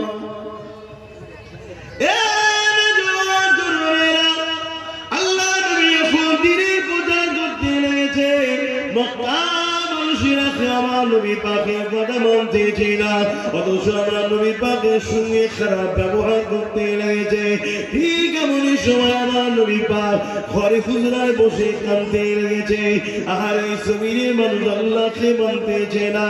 এই সময় আমার আল্লাহ বা আমার দিয়ে বলেছিলেন, হে আমার হাবিব, দুনিয়া মানুষ আপনাকে মানুষ চাই না মানুষ, আমি আল্লাহ আপনাকে নবী বলে মেনে নিয়েছি। আমার হাবিব, দুনিয়ার মানুষ যদি আমাকে না মানে, এতে আমি আল্লাহ আমার কোনো ক্ষতি হবে না। দুনিয়ার মানুষ যদি আমাকে না মানে, এতে আমি আল্লাহ আমার কোনো শান খাটো হবে না। আমার হাবিব, দুনিয়ার মানুষ যদি আমার নাফরমানি করে, আমার আল্লাহ পাকের রাজত্বের কোনো ক্ষতি হবে না। আমার হাবিব, আমি জানতে চাই আপনি কি আমাকে আল্লাহ বলে মেনে নিয়েছেন? আমার রাসূলুল্লাহ সাদা গোলটা আসমানের দিকে তুলে বলেছিলেন, লা ইলাহা ইল্লাল্লাহ, আল্লাহ আমি মুহাম্মদ রাসূলুল্লাহ আপনাকে ছাড়া অন্য কোনো ইলাহকে মানি না। অর্থাৎ কোনো ইলাহা নাই, যিনি আছেন আল্লাহ, আপনি আপনাকে আল্লাহ বলে মেনে নিয়েছি।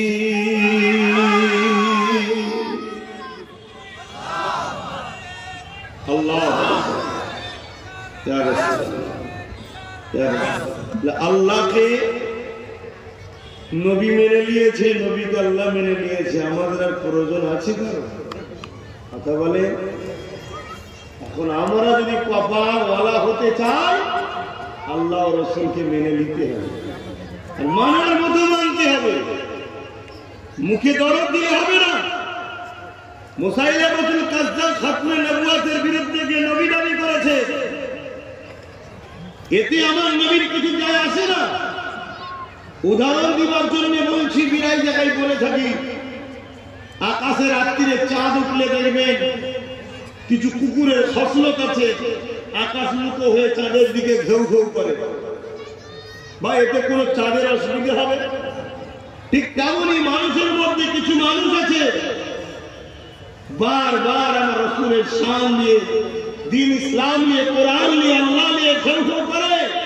পৃথিবীর এই মানব জীবীর যত কুকুর আছে, সবাই যদি ঘেউ ঘেউ করে, আমার রাসূলের কিচ্ছু অসুবিধা হবে না। এই মুসাইলামাতুল কাজ্জাব কেন? হাজারো কাজ্জাব যদি নবী দাবি করে, আমার নবী কিন্তু শেষ নবী থাকবে। জোরে বলুন সুবহানাল্লাহ, আরো জোরে বলুন সুবহানাল্লাহ। কিন্তু আবু বকর সিদ্দিক কি বললেন? আমরা যে ভালোবাসি বলি, ভালোবাসার ইজহার দেওয়া দরকার আছে না? প্রমাণ দেওয়ার দরকার আছে না? হযরত আবু বকর সিদ্দিক এই জন্য আল্লাহ নবীর সাহাবাদের মধ্যে থেকে 10,000 যুবক সাহাবা হুজুরকে ঠিক করলেন। এই নজওয়ানেরা 10,000 যুবক সাহাবা হুজুরকে নিয়ে হযরত আবু বকর সিদ্দিক মুসাইলামাতুল কাজ্জাবকে বুঝাবার জন্য যেতে লেগেছে। যদি বলেন সাথে 10,000 কেন নিয়ে যাচ্ছে? আরে মুসাইলামাতুল কাজ্জাব 90,000 সৈন্য দিয়ে সর্বসময় নিজের সিকিউরিটি বানিয়ে রেখে দিয়েছে। 90,000 একটা দুটো নয়, বিদেশি অর্থ দিচ্ছে, বিদেশি শর্ত দিচ্ছে, বিদেশি অর্থ দিচ্ছে, বিদেশি অস্ত্র দিতে লেগেছে। কেননা তারা আমার নবী পাকের দুশমন যারা, তারা চাই মুসাইলামাতুল কাজ্জাবের দ্বারা মিথ্যা নবী দাবি করে আমার নবীর উম্মতদের মধ্যে বিভ্রান্ত তৈরি করে দেব। এ যুবকেরা, তরুণেরা, বাবেরা, হযরত আবু বকর সিদ্দিক এই 10,000 যুবক সাহাবাদের নিয়ে মুসাইলামাতুল কাজ্জাবের দিকে রওনা দিল। মুসাইলামাতুল কাজ্জাবের কাছে গিয়ে হযরত আবু বকর সিদ্দিক তাকে পূজাতে লাগলো। কুরআন যেখানে গাওয়া দিয়েছে ওয়ালাকিন রাসূলুল্লাহ ওয়া খাতামুন নবী, নবী এখন সে নবী। কেন তুমি উম্মতের মধ্যে বিভ্রান্তি ছড়াও, কেন তুমি ফিতনা লাগাতে লেগেছো? আবু বকর সিদ্দিক এইভাবে বুঝাতে লেগেছে, কিন্তু মুসাইলামাতুল কাজ্জাব আবু বকর সিদ্দিকের কথার দিকে কর্ণ দেয়নি। সে দেখতে লেগেছে আবু বকরের দিকে 10,000 রয়েছে আর আমার দিকে 90,000 রয়েছে। এই সুযোগটাকে কাজে লাগে আবু বকর সিদ্দিক সহ 10,000 নবীর সাহাবাকে কতল করতে হবে। শুনছেন? ওকে গেছে বুঝাতে যাতে পরিবর্তন হয়, ওরও কপাল ভালো হবে, সমাজের মধ্যে বিভ্রান্তি ঝগড়া ফাসাদ বন্ধ হবে। কেন মিথ্যুক কাজ্জাব। আর ও মনে মনে ভাবছে আবু বকর সিদ্দিকের তো 10,000 আর আমার 90,000। এই সুযোগ কি হাতছাড়া করলে হবে না? যেমন আজকে অনেকে ভাবছে এই সুযোগ দেশের মাথায় আমি, রাজ্যগুলোর মাথায় আমাদের, সব জায়গায় আমরা, এই সুযোগে মুসলমানদের মসজিদ মাদ্রাসা সব কেড়ে নাও। ভাবছে না হবে? হ্যাঁ হ্যাঁ হ্যাঁ, চেষ্টা করলে আমাদের গাফলতির জন্য হাজারো লক্ষ কোটি মুসলিম মা বাপ ভাই বোন বাচ্চাদের খুনে হয়তো জমিন লাল হয়ে যাবে। আমরা অন্যায় করেছি, তার ঋণ শোধ করতে হবে। কিন্তু কেউ যদি মনে করে এই সুযোগে ইসলামকে মিটিয়ে দেব, মসজিদ মিটিয়ে দেব, কোরআন মিটিয়ে দেব, গরিবের নামাজের মাজারকে ভেঙে দেব, তাহলে তাদের বিষয় জানিয়ে দিই, মনে রেখে দিই আমার আল্লাহ তিনি যিনি পৃথিবীর রাজা নমরুদকে একটা খোঁড়া মশা দিয়ে মিটিয়ে দিয়েছে। জোরে বলুন সুবহানাল্লাহ, আরো জোরে বলুন সুবহানাল্লাহ।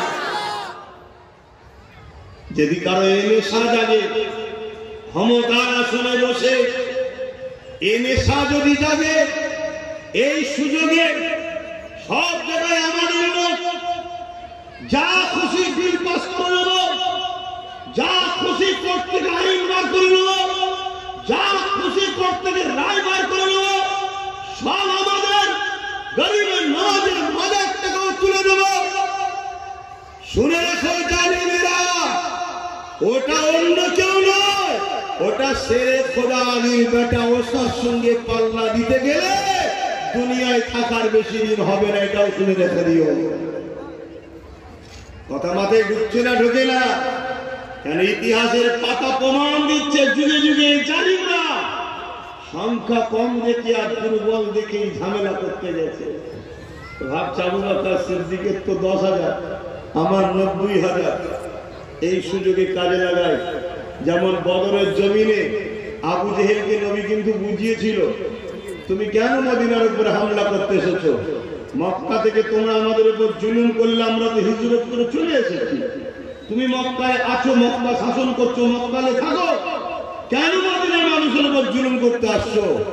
কিন্তু আবু জেহেল দেখছে মুহাম্মাদের দিকে 313, আমার দিকে 1000-এর উপরে।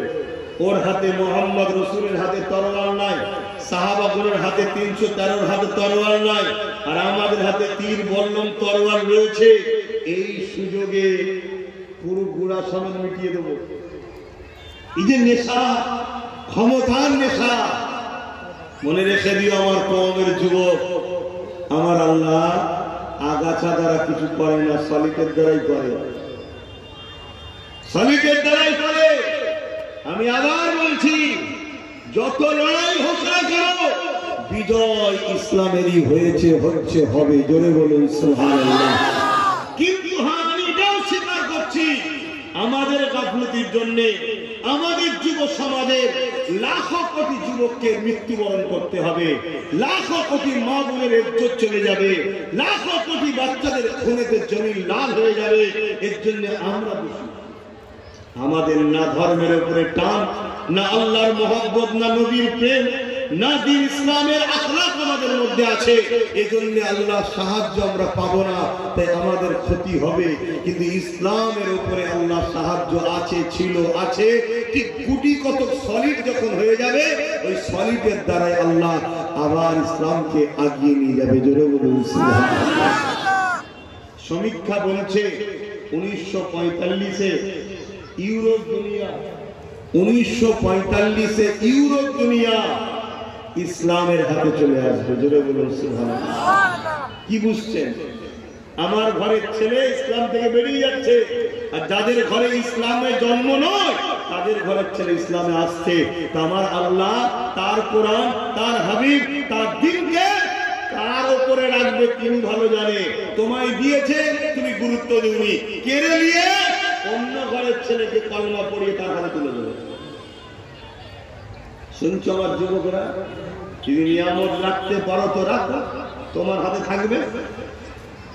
যদি না রাখো, ওই ইউরোপ দুনিয়ায় তৈরি হচ্ছে লাখো কোটি যুবক যুবতীরা সব ইসলাম কবুল করছে। দেখো না আমার ভারতবর্ষে এই মাসের 6 তারিখে বাবরি মসজিদে যে প্রথম আঘাত দিয়েছিল তাকেই আল্লাহ কলেমা পড়িয়েছে, তার দ্বারা 100-এর উপরে মসজিদ আল্লাহ করিয়ে দিয়েছে। কথা বুঝছে?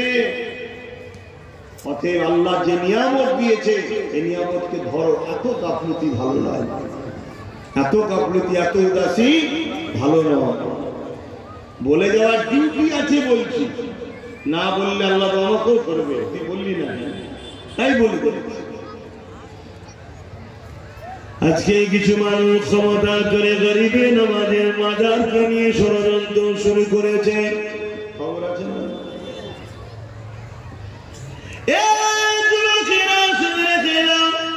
গরিবে নামাজকে তোমরা জানো, গরিবে নামাজ তো তিনি যিনি করে মাতায় রাসূল। হিন্দুস্তানকে তো আমার নবী পাক গরিবে নামাজকে দান করেছে। যতদিন হিন্দুস্তান থাকবে ততদিন গরিবে নামাজ থাকবে, যতদিন গরিবে নামাজ থাকবে ততদিন হিন্দুস্তান থাকবে। কেন গরিবে নামাজ কি হিন্দুস্তান আমার রাসূলুল্লাহ দান করেছে, আতা করেছে, দিয়ে দিয়েছে। এই যুবকেরা, তরুণেরা, বাবেরা, গরিবে নামাজ যখন হিন্দুস্তানে আসলে অনেক বড় কথা সংক্ষেপে দুই একটা বলি। একটা জায়গায় যেখানে গরিবে নামাজ বসলে, ওই আনা সাগরের পাশে গরিবে নামাজ বসলে, ওই জায়গায় বসার পরে আজানটা দিয়ে আজানের পর নামাজ হয়ে গেল। এলাকার মানুষের অবাক হয়ে শুনতে লেগেছে, ইনারা আবার কারা? কেননা ভারতীয় জমিনে এই আজান কখনো মানুষ শোনেনি, ওই এলাকার মানুষেরা তখন দেখেনি। এ যুবকেরা, তরুণীরা, বাবেরা, সন্ধ্যা যখন আগিয়ে এসতে লেগেছে, রাজার সৈন্য সামন্তরা, রাজার লোকেরা এমন করে উট ঘোড়াকে নিয়ে এসে যে জায়গায় গরিবে নামাজ বসেছিল ওই জায়গাতে উট ঘোড়া বাঁধার জায়গা। গরিবে নামাজ এসে বলতে লাগলো, এই জায়গাতে রাজার উট ঘোড়া বাঁধার জায়গা, আপনারা অন্য কোন জায়গায় যান, এই জায়গাতে রাজার উট বসবে, এই জায়গা থেকে আপনারা সরে যান।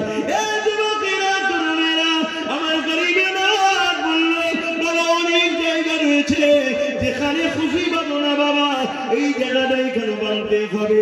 কিন্তু তারা এক গোয়ারি করতে লাগলো, না এই জায়গাতেই বসবে, তোমরা অন্য কোন জায়গায় চলে যাও। আমার গরিবে নওয়াজ ডাক দিলে, বাবা বাহাউদ্দিন চলো বাবা, বাবা কুতুবউদ্দিন চলো বাবা, এখানে রাজা ঘোড়া যখন বসবে, ওই ঘোড়াটা আগমন করে রাজার উট যখন বসবে, ওই উটই তখন বসে যায়। এ যুবকেরা, তরুণেরা উট তো বসে গেল, পরের দিন আবার চড়াই নিয়ে যাবার জন্য, এমন করে খাস বিভিন্ন জায়গায় চড়াবার জন্য নিয়ে যাবার জন্য যারা উটের দায়িত্ব ছিল, তারা যখন উঠাতে লেগেছে, ওই উটকে আর উঠাতে পারছে না, হাজারো আঘাত করছে, উঠাতে পারছে না। রাজা পৃথ্বীরাজের কাছে খবর চলে গেল, পৃথ্বীরাজের কাছে সব ব্যাপারটা যখন শুনে বলল, পৃথ্বীরাজ বুঝতে পেরে গেল। ওই সময় পৃথ্বীরাজ হাত রেখে দিল, আমার গরিবে নওয়াজের কাছে পাঠিয়ে দিল যে অবলা পশুগুলো খেতে পাবে না। গরিবে নওয়াজ বলেছিলেন, ইসলাম কখনো কাউকে কষ্ট দেয় না, তিনার হুকুমে বসে রয়েছে, ওই উটেদের কাছে গিয়ে বলো তিনার হুকুমে উঠে যা, উঠতে লাগবে। বলার সাথে সাথে ওই উট গুলো উঠতে শুরু করে দেয়।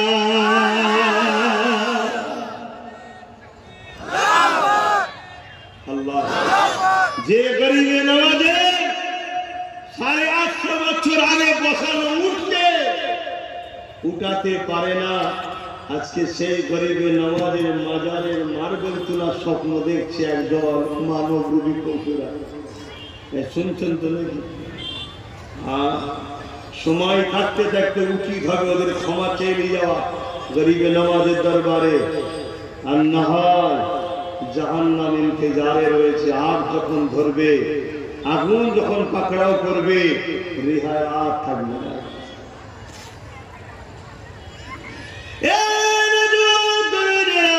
অনেক বড় কথা, গরিবের নওয়াজের উপরে পৃথ্বীরাজ চৌহানের রাগ বেড়ে গেল।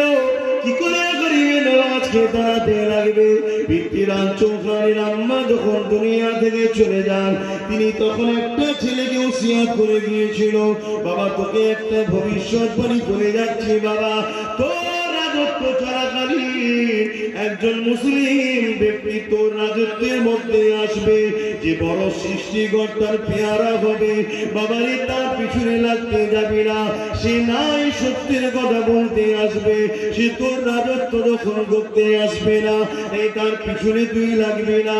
এ যুবকেরা, তরুণেরা, খাজা গরিবের নওয়াজের খবরটা পেয়ে পৃথ্বীরাজ রাজা তখন মায়ের লিখাটাকে শুনলো। মায়ের লিখাটা খুলে যখন দেখতে লাগলো, মা বলতে লেগেছে বাবা তোর রাজত্ব চলাকালে একজন মুসলমান আসবে বাবা, যে তোর রাজত্ব নিতে আসবে না, সে মানুষকে ইনসাফ দিতে আসবে, মানুষের অধিকার ফিরিয়ে দিতে আসবে, গরিবদের মুক্ত করতে আসবে, কিতদাস প্রথা বন্ধ করতে আসবে, উঁচু নিচুর ভেদাভেদ বন্ধ করতে আসবে। তার পিছনে লাগবে না বাবা।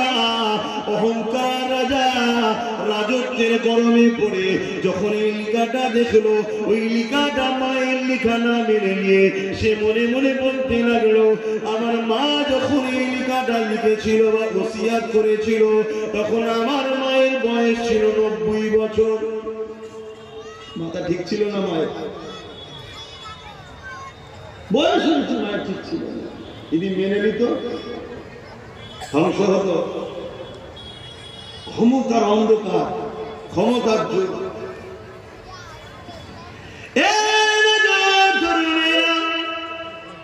আল্লাহর নবী সুলতান হিনাতার রাসূল গরিবের নওয়াজ খাজা মঈনুদ্দিন আজমিরি সঞ্জানি হুজুর এমন করে আনা সাগরের পাশে উযু করে নামাজ পড়তেন। হুজুরের কথা একটু বলছি, অসুবিধা হচ্ছে না? আপনারা খবর পেয়েছেন তো হুজুরের মাদার নিয়ে বিয়ে করতে চাইছে? খবর পেয়েছেন তো নাকি? এটা কাদের দোষ বলবেন তো? অবশ্যই আমাদের গাফলতির জন্যই সব হচ্ছে, অন্য কিচ্ছু না।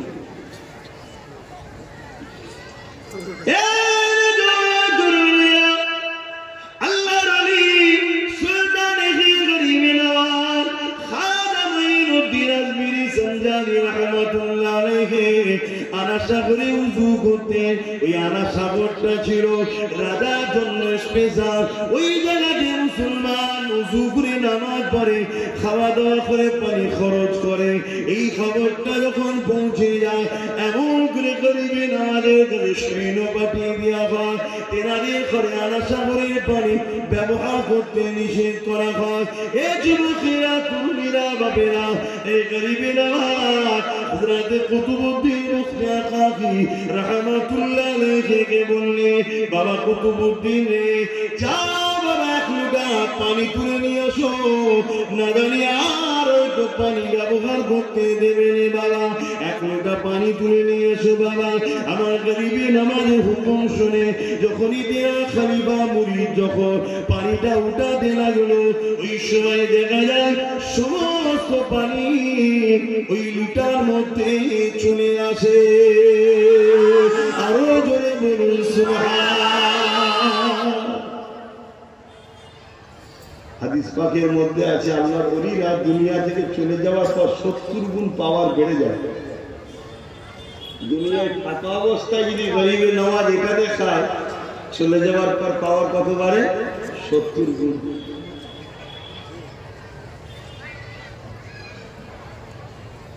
রাজার কাছে খবর চলে গেছে, পানি নাই। তখন এত উন্নত ছিল না। গলায় গামছা দিয়ে না ঘিসলি দিয়ে ক্ষমা চাইছে গরিবের নামাজের কাছে গিয়ে, যে বাবা আমার ভুল হয়ে গেছে। হুজুর হুকুম করলেন মুরিদকে, যা বাবা পানিটা ঢেলে দাও।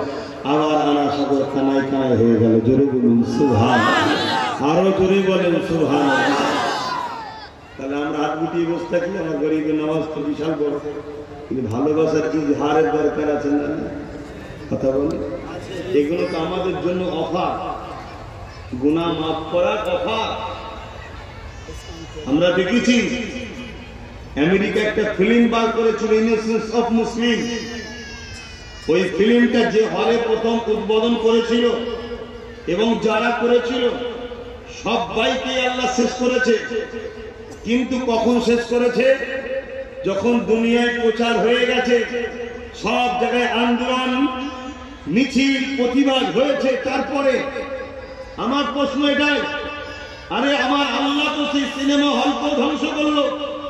যারা ফিল্ম করেছিল জালিয়াতির নামে তাদের ফাঁসি হলো, সব হলো।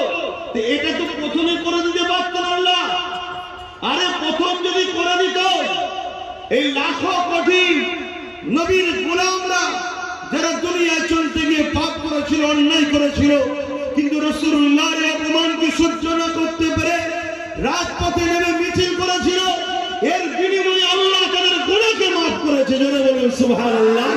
তাহলে এই অফারটা, এই সুযোগটা যা পেত,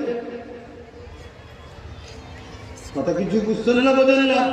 অতএব আমার মসজিদে, আমার মাদ্রাসায়, আমার কোরআনে, আমার রাসূলে, আমার গরীবের নামাজের উপরে যারা চক্রান্ত করছে, এই জালিমদের তো আল্লাহ মিটাবে, ইনশাআল্লাহ 100% মিটাবে। কিন্তু আমাদের জন্য অফার চলছে। আমরা যদি ভালোবাসার ইজহার করতে পারি, যেমন আমি লড়াই করছি, আমার ঈমান, আমি দরদ দেখাচ্ছি আল্লাহর মাহবুবকে ভালোবাসা, এর বিনিময়ে আল্লাহর গুনাহ মাফ করবে। এটাই হলো অফার আমাদের জন্য। জোরে বলুন সুবহানাল্লাহ। কিন্তু দুর্ভাগ্যের বিষয়, এরপরও আমার নবীর এক উম্মতের মধ্যে একটা অংশ তারা এখনো তো ঘুমিয়ে আছে। আছেন না?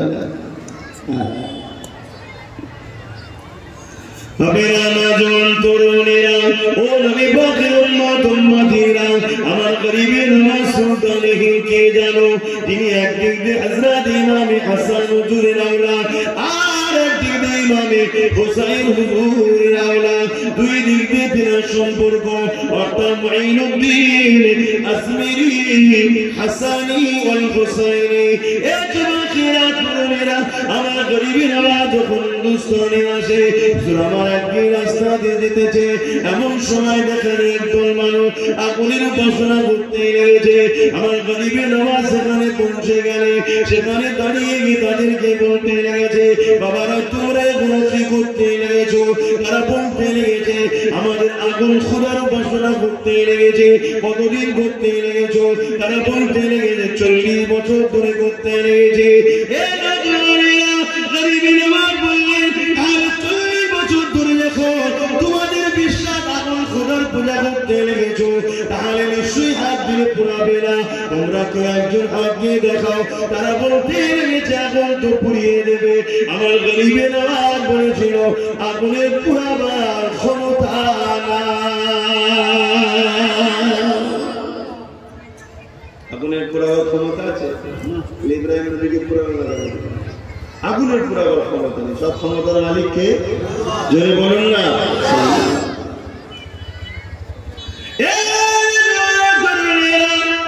তাদের মধ্যে একজন বলল, তাহলে আপনি হাত দিয়ে দেখান। আমার গরিবের বলল, আমি তো আগুন দেবতা কোনদিন উপাসনা করিনি। তোমরা যাকে খোদা বলে মানো তার কখনো উপাসনা আমি করি না। আমি তিনার উপাসনা করি, যিনি বলে একমাত্র মালিক আল্লাহ, তিনার উপাসনা করি। এই যুবকেরা যখন তোমরা বলছো, এই কথা বলে নিয়ে গরিবের নামাজ, তাদের একটা শিশু সন্তান ওই জায়গায় ছিল। ওই বাচ্চাটাকে নিয়ে আমার গরিবের নামাজ আগুনের মধ্যে চলে যায়।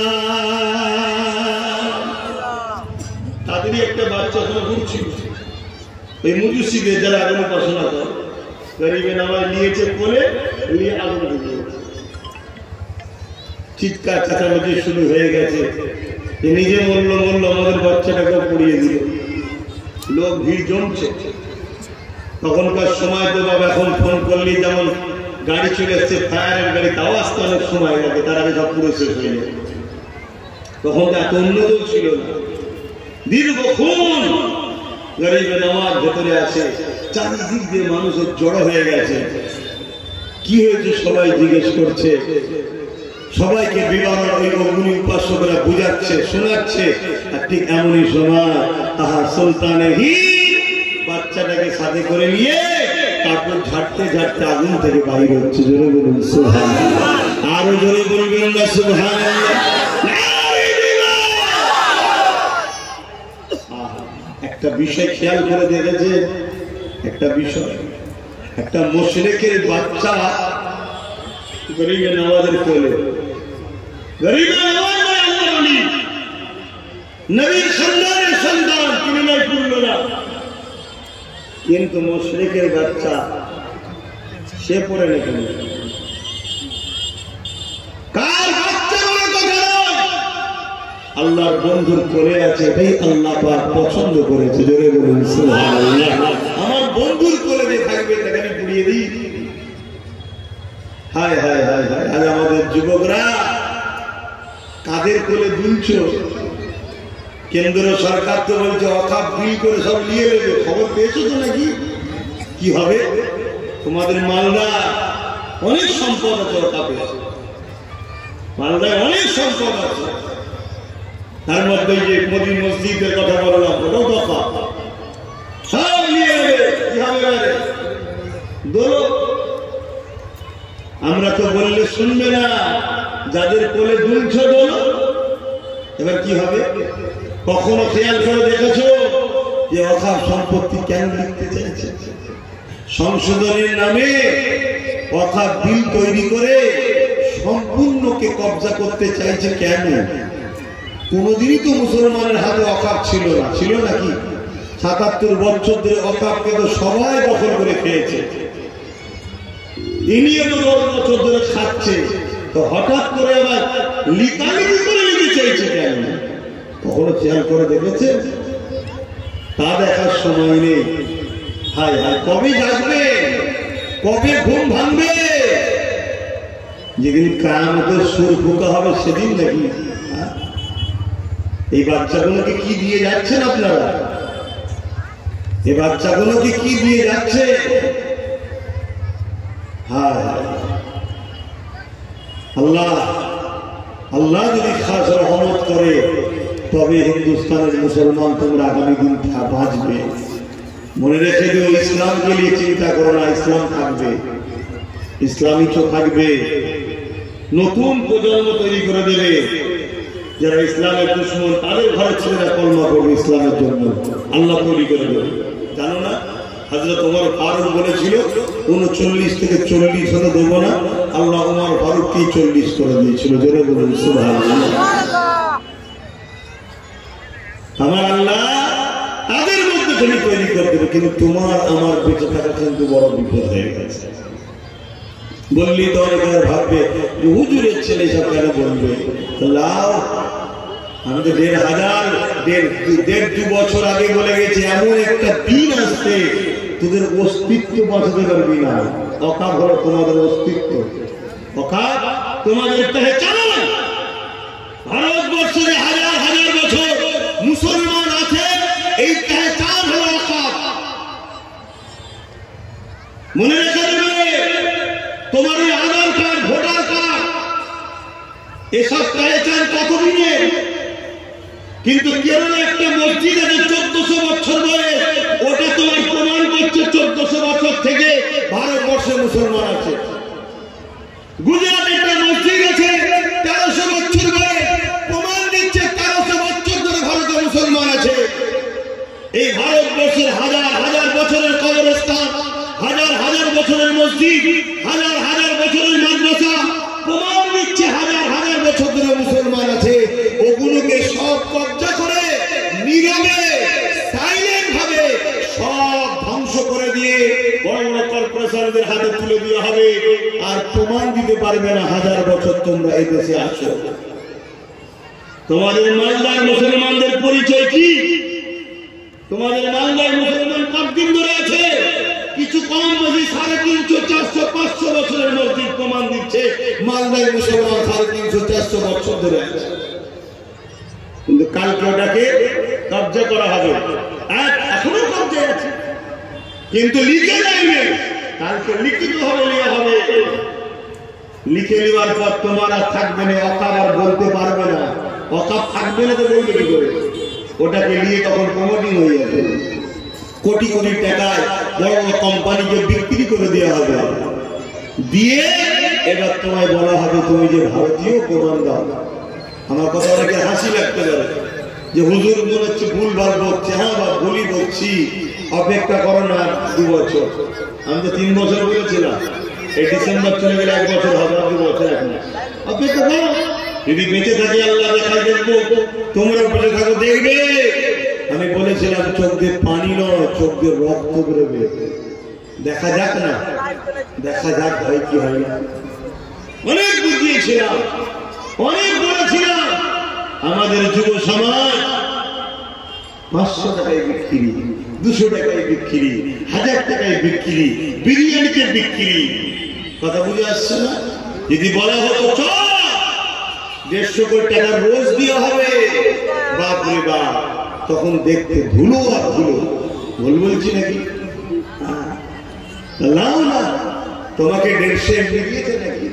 এই রিসেন্ট কোন জায়গার নাম বলবো না, যে কোনো একটা লোক তার রেসিডেন্সিয়াল সার্টিফিকেট পঞ্চায়েতে চাইতে গেছে, প্রমাণ আমার কাছে রয়েছে, সার্টিফিকেট চাইতে গেছে, বলেছে 1000 টাকা লাগবে।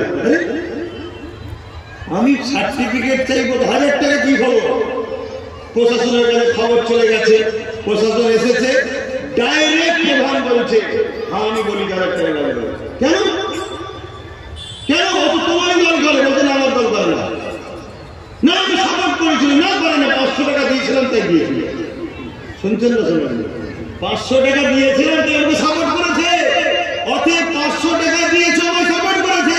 আজকে ওরা আমার থেকে কিছু পুরো 1000 টাকা দিতে হবে। খুব সিদ্দিকী প্রতি সমালোচনা, কত কি কথা। আমার ঘরের লোকেরা, বাইরের লোকেরা সবাই মিলে আমার পিছনে লেগেছিল। আল্লাহ আমাকে এখন দিন দিয়েছে একটু দেখা, তারপরেও কিন্তু আমি লড়ছি। এখনো সোশ্যাল মিডিয়ায় দেখি না, শুধু লড়ছি এইগুলোর জন্য, বাচ্চাগুলোর জন্য। কেন আমাদের পাওনা মেটানো দরকার আছে, আমাদের একবার সাইড হওয়া দরকার আছে। যদি সহজে এই মেঘলা কেটে যায় না, কাল থেকে আর কাপড় তুলবে না, হলো মেঘলা আবার চলে যাবে। একবার ভিজা দরকার আছে, তবে যদি শুধরা। বহুত ব্যথা নিয়ে বলছি, বহুত কষ্ট নিয়ে বলছি।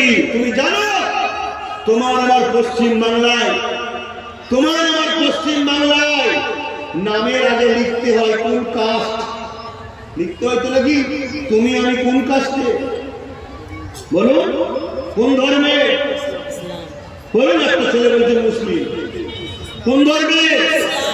ইসলাম।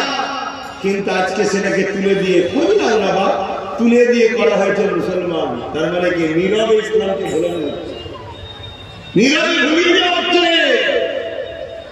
তুমি জানো তোমার আমার পশ্চিম বাংলায় কোরআনের সিলেবাসকে বন্ধ করে দেওয়া হয়েছে মাদ্রাসায়। মার্কশিটে কোরআনের একটা পয়েন্ট থাকতো, যেমন অঙ্ক, ভূগোল, বিজ্ঞান, এত নম্বর এত নম্বর, ঠিক কোরআন বলে একটা লেখা থাকতো, তাদের নম্বর কত কত লেখা হতো। ওই পাঁচটাকেই তুলে দিয়েছে। কে তুলেছে? আমি, আমার ভাই। লাও না বাবা, আব্বাস সিদ্দিকী কোন খারাপ? লাও, অপেক্ষা করো, খোদা ছেড়ে দেবে না। কেন তোমার আমার সহযোগিতাতেই জালিমের পাওয়ার হয়েছে। অসুবিধা হচ্ছে, এখনো সময় আছে। তওবা করো, তওবা করো, আল্লাহর কাছে কাঁদো, ফিরে আসো, ফিরে আসো, এখনো সময় আছে। কথা কি জিনিস আমার কম বোঝে না। এই ওয়াকাফ কি জিনিস বোঝেন আপনারা সবাই? কারা কারা ওয়াকাফ সম্বন্ধে বোঝেন হাত তুলবেন, আমি জিজ্ঞেস করবো কিন্তু কারা কারা বোঝেন যে ওয়াকাফ কি জিনিস জানি একটু হাত তুলেন তো। দেখো কয়েকটা বলুন বলুন, এই সমাজকে বুঝে বানানো কি অসুবিধা যাবে? আমার সময় নেই বলা। আপনারা সোশ্যাল মিডিয়াতে আমার প্রতিবাদগুলো দেখছেন না? পিএবিএস ইউটিউব খুঁজে দেখবেন, পিএবিএস বলে দিচ্ছে। মামার নামে একটা পেজ আছে, অফিস চালায় পিজারা ইন্ডিয়া আব্বাস সিদ্দিকী আল করাইছি, ওতে দেখবেন প্রতিবাদ সেখানে খুলে খুলে বলছে ওয়াকাফ কি জিনিস। আমরা তো তাফসীর বলবো। হ্যাঁ, ওয়াকাফ হলো ইসলামেরই একটা পার্ট। নিজের ধর্ম সম্বন্ধেই জানো না, যেমন ইসলামে নামাজ আছে, রোজা আছে, হজ আছে, দাঁড়িয়ে আছে, টুপি আছে, হালাল আছে, হারাম আছে, পাক আছে, নাপাক আছে, বিভিন্ন বিষয় আছে তো নাকি শিক্ষা। এই ইসলামেরই একটা পার্ট হলো ওয়াকাফ। অর্থাৎ আল্লাহর রাহে ধনীরা সম্পদকে দান করে দেয়, উৎসর্গ করে দেয়। জোরে বলুন সুবহানাল্লাহ। পৃথিবী জুড়ে এই ওয়াকাফ হয়। আমার নবীর সাহাবী হযরত আবু বকর সিদ্দিক ওয়াকাফ করেছে, উমর ফারুকও করেছে, এভাবে যুগ যুগ ধরে চলে আসছে। ঠিক তেমনই আমার ভারতবর্ষে আমাদের পূর্বপুরুষ যারা হাজার হাজার বছরের ধনী লোক ছিল, তারা এই মুসলিম উম্মার উন্নতির জন্য, মুসলিম উম্মার শিক্ষার জন্য, মুসলিম গরিব ছেলেদের বিয়ে শাদী শিক্ষা পড়াশোনার জন্য 27 লক্ষ বিঘের উপরে সম্পত্তি দান করে গেছে। কত? এটা কম করে বলেছি, এর আরো বেশি আছে। এই সম্পত্তি দান করেছে কার? আল্লাহর রাহে। উদ্দেশ্য কি? এই সম্পত্তি থেকে যা ইনকাম হবে মুসলিম গরিবদের ছেলেপুলেদের শিক্ষার পিছনে খরচ হবে, শিক্ষা প্রতিষ্ঠান তৈরি করা হবে, হোস্টেল তৈরি করা হবে, এতিম বিধবা অসহায়দের পিছনে খরচ করা হবে। এই উদ্দেশ্যে আল্লাহর রাহে দান করেছে। এটা সম্পূর্ণ হলো ইসলামের একটা সম্পদ। কথা বুঝে আসছে না? এই সম্পদ দীর্ঘ ৭৭ বছর দেশ স্বাধীনতার পর থেকে, তার আগের বিষয়টা আমি জানি না, তার আগের বিষয় তুমি জানা যাচ্ছে। স্বাধীনতার পর থেকে দীর্ঘ ৭৭ বছর ধরে কম বেশি যে যখন যেখানে ক্ষমতা এসেছে সবাই মিলেই লুটে পুটে খেয়েছে। শুনছেন তো নাকি? এখন কারো গায়ে লাগলে তো হবে না, বা খেয়েছিস তো সহ্য করতে হবে না, লুটে পুটে খেয়েছে। কিন্তু একটা বিষয়, তারা একা খায়নি, কিছু মুসলিম নামধারী দালালদের ঘরে ভাগ দিয়ে খেয়েছে। এখন শুনছেন তো নাকি? আমি দালাল বললাম খারাপ লাগলো? আরে আমার গরিব মা এবং বাপ ভাই স্বপ্নকে ভেঙেছে। আজকে যদি এই অর্থ যদি প্রকৃত গরিব ছেলেদের পিছনে ব্যয় করা হতো, তাহলে এই ভারতবর্ষে একটা এপিজে আবুল কালাম কেন হাজার হাজার এপিজে আবুল কালাম হতো। আমাদের গরিব ঘরের ছেলেগুলো আইপিএস অফিসার হতো, জজ হতো, ডিএম হতো, বিডিও হতো। এই দেশ ও বাংলা অনেক তারাক্কি করে যেত। তারা আমাদের বাচ্চাদের ভবিষ্যৎকে চুরি করে খেয়েছে, ইসলামের সম্পদের টাকাকে ঝেড়ে খেয়েছে। আর আমাদের মধ্যে কিছু নামদারি বক্তা মুনি সাহেব ছদ্মবেশী, তারা যাতে না চিল্লায়, সমাজকে না জাগায়, তার জন্য তারা কিছু ভাগ দিয়ে হতো। শুনছেন তো নাকি? এভাবে যুগ যুগ ধরে চলে আসছে। আমাদের উত্তর 24 পরগনায় একজন আল্লাহর ওলি আছে, যিনার নাম হচ্ছে হযরত আব্বাস আলী গোরাচাঁদ রহমাতুল্লাহ আলাইহি। হারোয়ায় মাজার আছে, নাম শুনেছেন তো নাকি? ওনার সম্পত্তি ছিল 900 বিঘে। কত বিঘে? 900 বিঘে। সেই সম্পত্তিটা আজকের দিনে দাঁড়িয়ে আছে মাত্র 92 শতক। শুনছেন কি বল? শুনছেন না? আপনাদের মনে হচ্ছে খেচ্ছে থাকবে কিসব শুনে কি করবো মনে হচ্ছে নাকি? আমার ডাল ভাত কোনো রকম হলেই হয়ে গেল। হ্যাঁ বাবা, এই জমিনে রোজ কুকুরও খায়, এই জমিনে রোজ কুকুর খায়, কোনোদিন কুকুর শুকিয়ে থাকে না।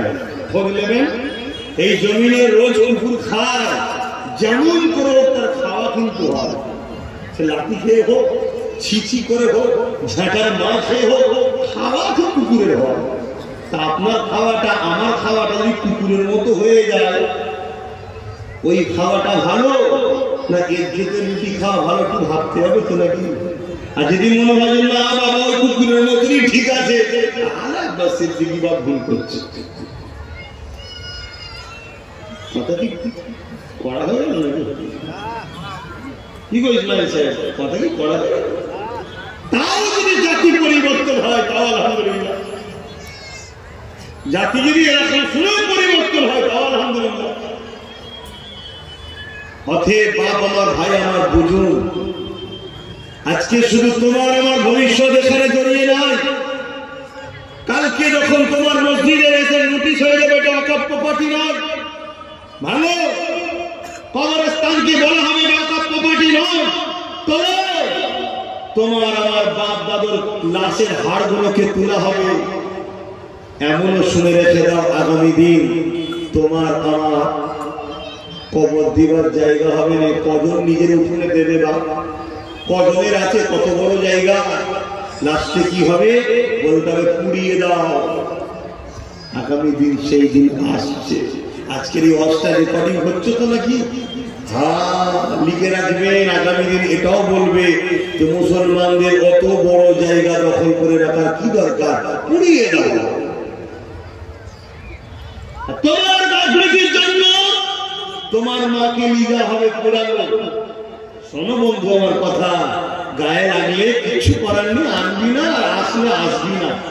যেমন প্রচুর লোক দূরে দূরে আছে, ডেকে ডেকে আসছে কি একটু দূরে সরে যাবে, মিটে যাবে। যা 10টা থেকে 10টা গেলে বলবো, কথা বুঝে আসছে না? হ্যাঁ, আমি তার আমার জন্য কথা বলছি না, আমি তো আল্লাহ রসুলের জন্য কথা বলছি। কাল তোমার আমার রাজনীতির জন্য তোমার আমার মাকে নিয়ে যাওয়া হবে পোড়াতে, আর তোমার আমার মাকে পোড়াতে নিয়ে যখন যাবে, পোড়াতে গেলে তো ভয় লাগবে, তখন তার ভালো লোক সেখানে যাবে না। তখন যেই কাপড়টা লাগবে তোমার মায়ের 60 বছর ঢুকে রাখা ইজ্জতটা উলঙ্গ হয়ে যাবে, সবাই দেখবে। সেদিন তোমার হাসিটা খুব ভালোভাবে বেড়ে যাবে, দেখবে। আজকে যারা আমার কথাকে নিয়ে মনে করো যে বেকার হচ্ছে, সেদিন বুঝবে কি হচ্ছে। কথা মাথায় ঢুকছে না? ঢুকে নেই। হ্যাঁ, আর এটাও শুনে রেখে দাও, ৭৭ বছর ধরে তথাকথিত সেকুলার নামে যারা রয়েছে তারাও ঝেড়ে ঝেড়ে খেয়েছিল।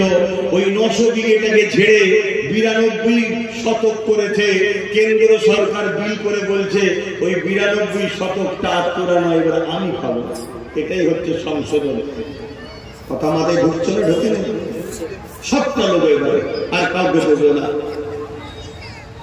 এখন দেখবেন এর জন্য কিছু লোক আন্দোলন করতে নামবে নতুন করে, আবার এটাও বলে যাচ্ছে কিছু লোক নতুন করে আন্দোলন করবে। কি হবে? ওয়াকফ বাঁচাতে হবে, ওয়াকফ বাঁচাতে হবে, ওয়াকফ দেওয়া যাবে না, লড়তে হবে। তাই নাকি? তুই চিল্লাচ্ছিস কেন ভাই? তুই তো নিজেই ওয়াকফ ঝেড়ে বসে আছিস। এই তুই তো নিজে ওয়াকফ ঝেড়ে বসে আছিস, তুই চিল্লাচ্ছিস কেন? তুই তো এত বছর খেয়েছিস, তুই তো এত বছর খেয়েছিস, তুই চিল্লাচ্ছিস কেন? বলছে ও তো লিখে একা খাবে, আমি ভাত পাবো না বলে চিল্লাচ্ছি। শুনছেন তো নাকি? আর আব্বাস সিদ্দিকী চিল্লানোর পিছনে আলাদা কারণ আছে। আব্বাস সিদ্দিকী চিল্লাচ্ছে আল্লাহর দ্বীনের জন্য, পাশাপাশি আমার নবীর এই ছোট ছোট উম্মত গুলো যারা বড় হবে আগামী দিন, এরা কিচ্ছু পাবে না। এরা অন্ধকার দেখবে দুনিয়াকে। চোখের সামনে সবাই ঘুরে বেড়াবে গাড়ি বাড়ি টাকা পয়সা নিয়ে, আর আমার তোমার গাফলতির জন্য তোমার আমার ছেলেগুলো যদিও বেঁচে থাকে ওই ম্যাথরের কাজ করার জন্য থাকবে, মুচির কাজ করার জন্য থাকবে, ঘরের দরবারের কাজ করার জন্য থাকবে, এইসব কাজ করতে পারবে। আমার এই কথাগুলো কাজের কষ্ট লাগলো নাকি? কিংবা আমার ভাইয়েরা কষ্ট হলো নাকি? বলেন না, যারা মেম্বার আছেন কষ্ট হলো? এই জন্য দুটো কথা বললাম, বেশি সময় নিয়ে 10 মিনিট বললাম। অসুবিধা হলো? হ্যাঁ, কিছু মুনাফিকের অসুবিধা হবে। কেন? তারা এতদিন ধরে খেয়েছে। কথা বুঝে আসছে না? আজকে খাওয়া বন্ধ হয়ে যাবে।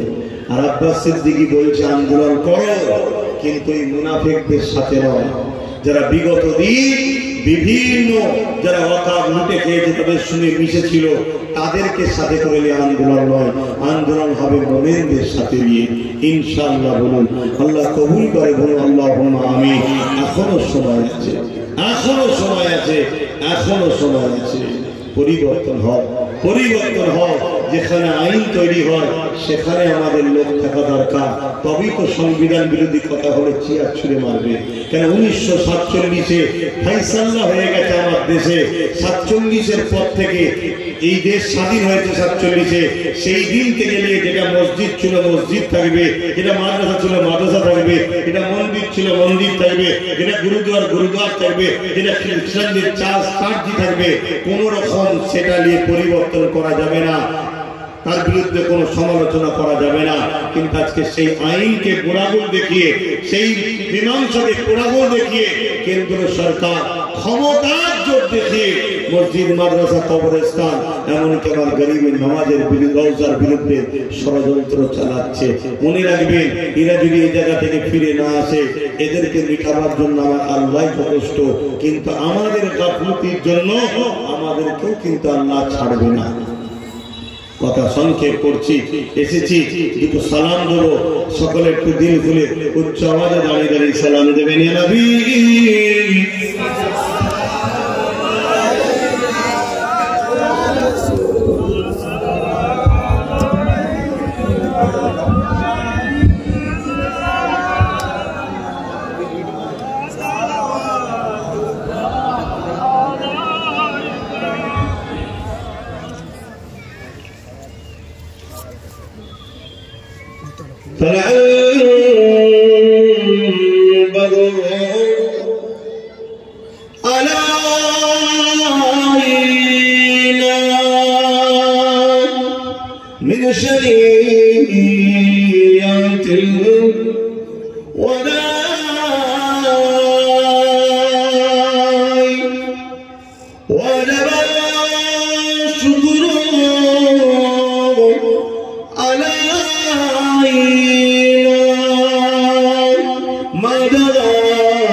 আল্লাহ আমাদের সালামকে কবুল করেন, বলুন আল্লাহুম্মা আমিন।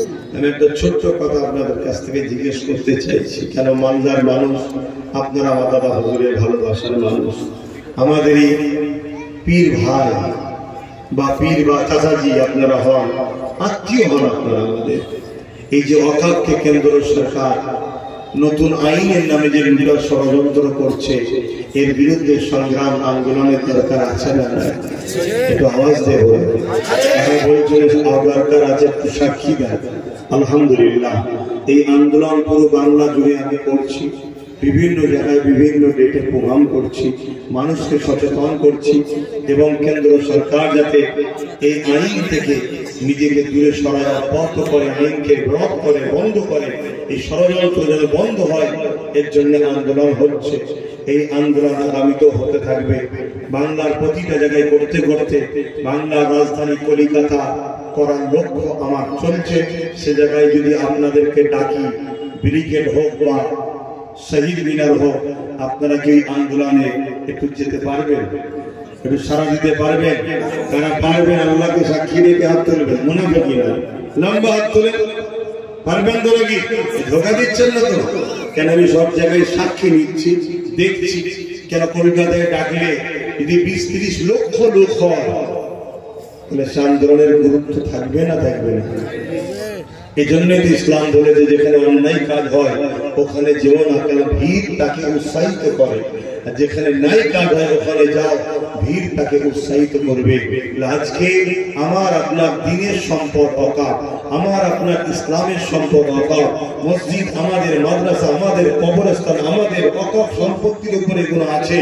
আজকে কলিকাতার বুকে হাজার হাজার বিঘে সম্পদ যেগুলো সব দখল হয়ে পড়ে আছে, অথচ মালদার ছেলে কলকাতায় গিয়ে পড়বে, হোস্টেলের অভাবে পড়তে পারছে না, বাড়ি ভাড়া নেবে, অর্থ নয়, অথচ সেই ওয়াকফ টাকা থেকে যদি হোস্টেল করে দেওয়া যায়, ছেলেদেরকে ফ্রি থাকার ব্যবস্থা করা হয়, আমাদের ছেলেরা ভালো ভালো এডুকেটেড পার্সন হবে। এর জন্যই তো লড়াই করছি।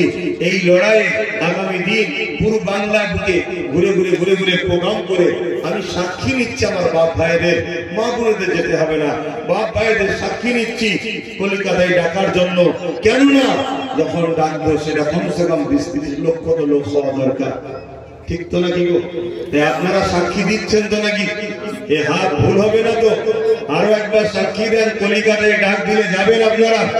হাত লম্বা করেন, জোর করছি না, খুশি মনে বলছেন তো? আলহামদুলিল্লাহ। যারা পাড়ে ডাক দিয়েছেন প্রথম নেমে আসেন তো দেখি কেমন শোনেন।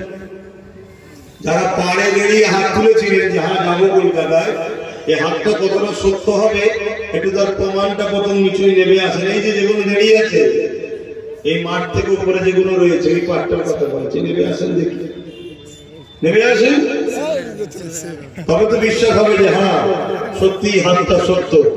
আমি জানি এই গতকালকে বর্ধমানে একটা জলসা এসেছিলাম, মানুষের শেষ নেই, তারাও যাবে বলেছে, বিভিন্ন জায়গায় যাচ্ছে, মানুষের শেষ নেই, সব জায়গায় যাবে বলেছে। আপনারা সরে সরে আসেন, ওরা আসছে কিন্তু জায়গা দেন,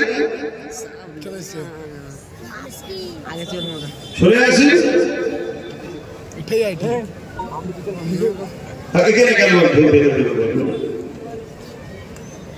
তাহলে এই আন্দোলন আমি করবো বলছেন তো নাকি? কথা দেন আমার করবো তো নাকি? ওয়াকফ বাঁচাও আন্দোলন হবে তো নাকি? আপনারা খবর পেলে জানেন। তবে একটা দুঃখের বিষয়, কিছু বিষয় আমার সম্বন্ধে মিথ্যা প্রচারও চলছে। অনেক জায়গায় প্রোগ্রাম নেই বলছে, প্রোগ্রাম ডেকেছে, মানুষ গাড়ি করে যে দেখছে সেখানে নাই। অনেক জায়গায় প্রোগ্রাম আছে, আমার বলছে না, উনি ক্যান্সেল করেছে। একটা চক্রান্ত চালাচ্ছে। কেন? আমার কথা মুখ দিয়ে শুরু হয় না, এখান থেকে হওয়া। আমি আন্দোলন করছি আমার পেটের জন্য নয়, আমি আন্দোলন করছি ওয়াকফ থেকে ভাগ পাওয়ার জন্য নয়, আমি আন্দোলন করছি আমার ইসলামের সম্পদ, আমাদের সম্পদ, গরিব বেকার যুবক যুবতীদের ভবিষ্যতের সম্পদ, আমাদের ছেলেদের পড়াশোনার অধিকারের সম্পদ। এজন্যই আন্দোলন করছি। কেন্দ্রীয় সরকার যে চক্রান্ত করছে ওই চক্রান্তকে ব্যর্থ করার জন্য এই আন্দোলন বাংলা থেকে যেমন আমি করছি, অন্যান্য জায়গাতে আরো অনেকে করছে। সবাই নিয়ে একদিন দিল্লির বুকে প্রয়োজন হয় যাব, যদি দিল্লি যেতে হয় সেদিন শুধু আন্দোলন করবে না, জালিমকে তার জায়গা থেকে ইনশাআল্লাহ না দিয়ে আমরা ফিরবো, বলুন ইনশাআল্লাহ।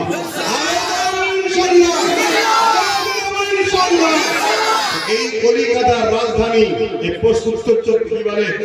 পশ্চিম বাংলার রাজধানী হলো কলকাতা। ওখানে শত শেষে নিয়ে যাবো, চারিদিকে আলোচনা করে দেখছি সেই দাগ সেটা ব্যারিকেডও করতে পারি, চাইবো, আর শহীদ মিনারও হতে পারে।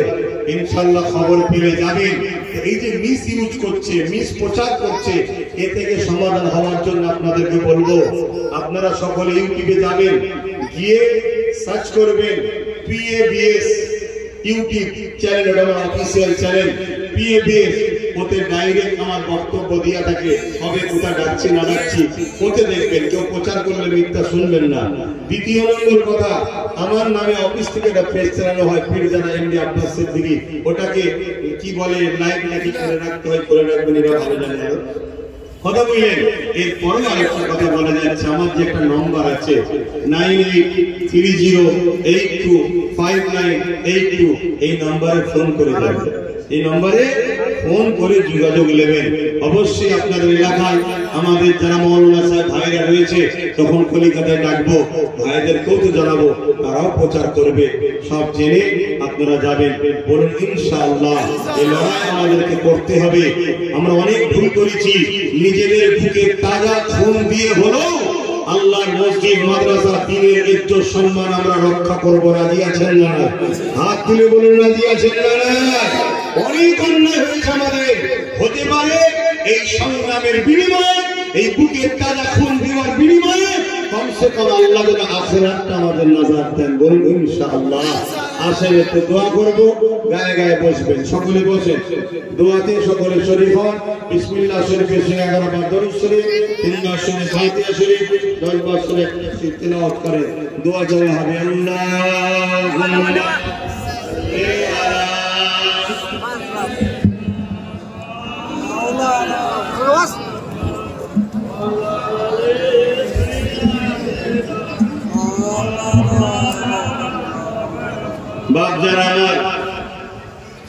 বাপজান আমার, ভাই আমার, কিন্তু যাবেন তো সবাই বললেন, আপনাদের কি গাড়ি ভাড়া দিলে যেতে হবে নাকি?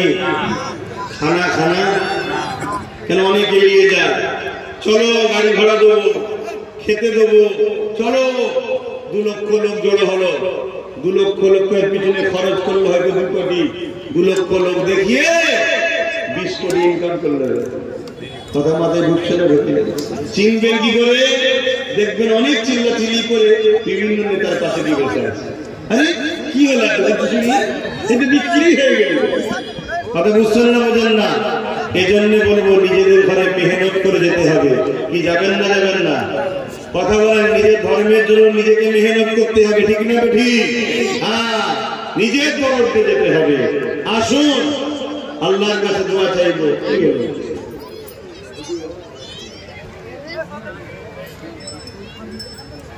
শুনছেন তো নাকি? শুনছেন তো ভাইয়ের আমার?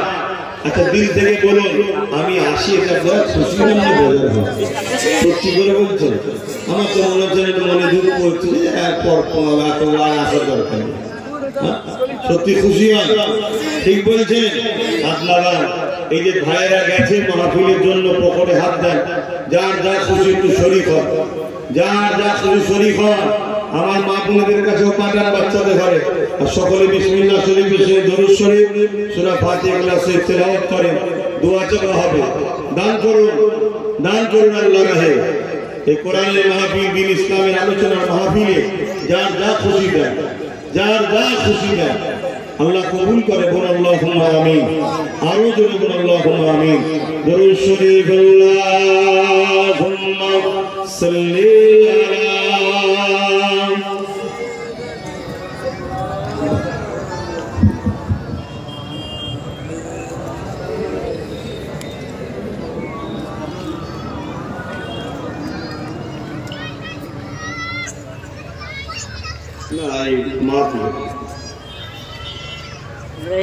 एक नहीं उन पर कुर्बान ज़माना है।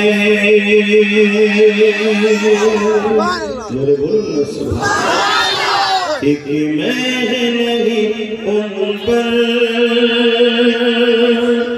कुर्बान ज़माना है। एक महल नहीं उन पर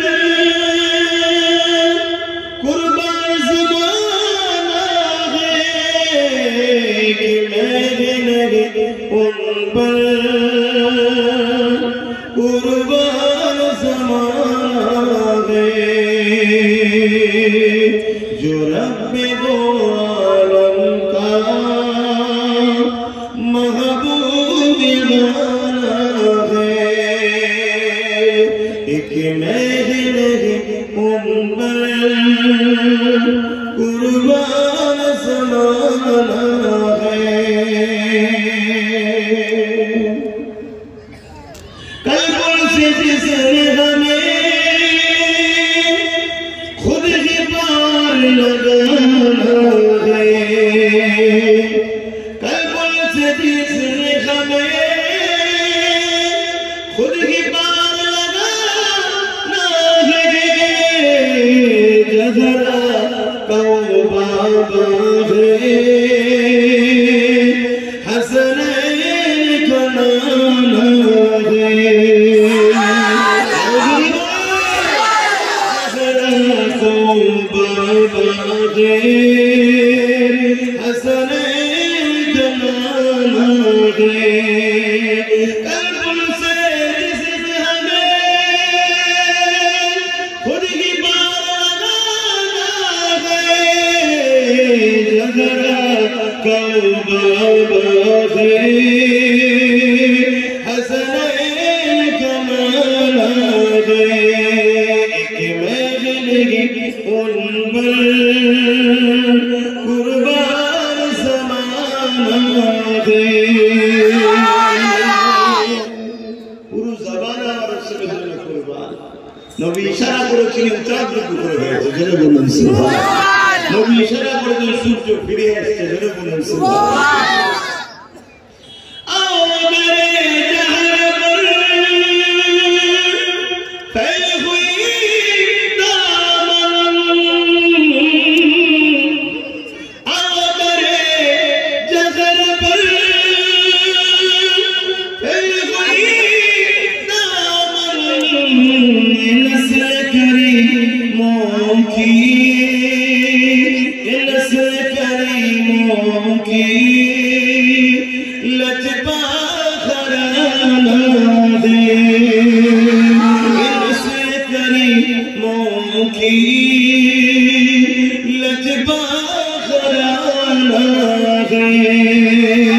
एक महल उन पर कुर्बान ज़माना है। अल्लाहुम्मा सल्ली अला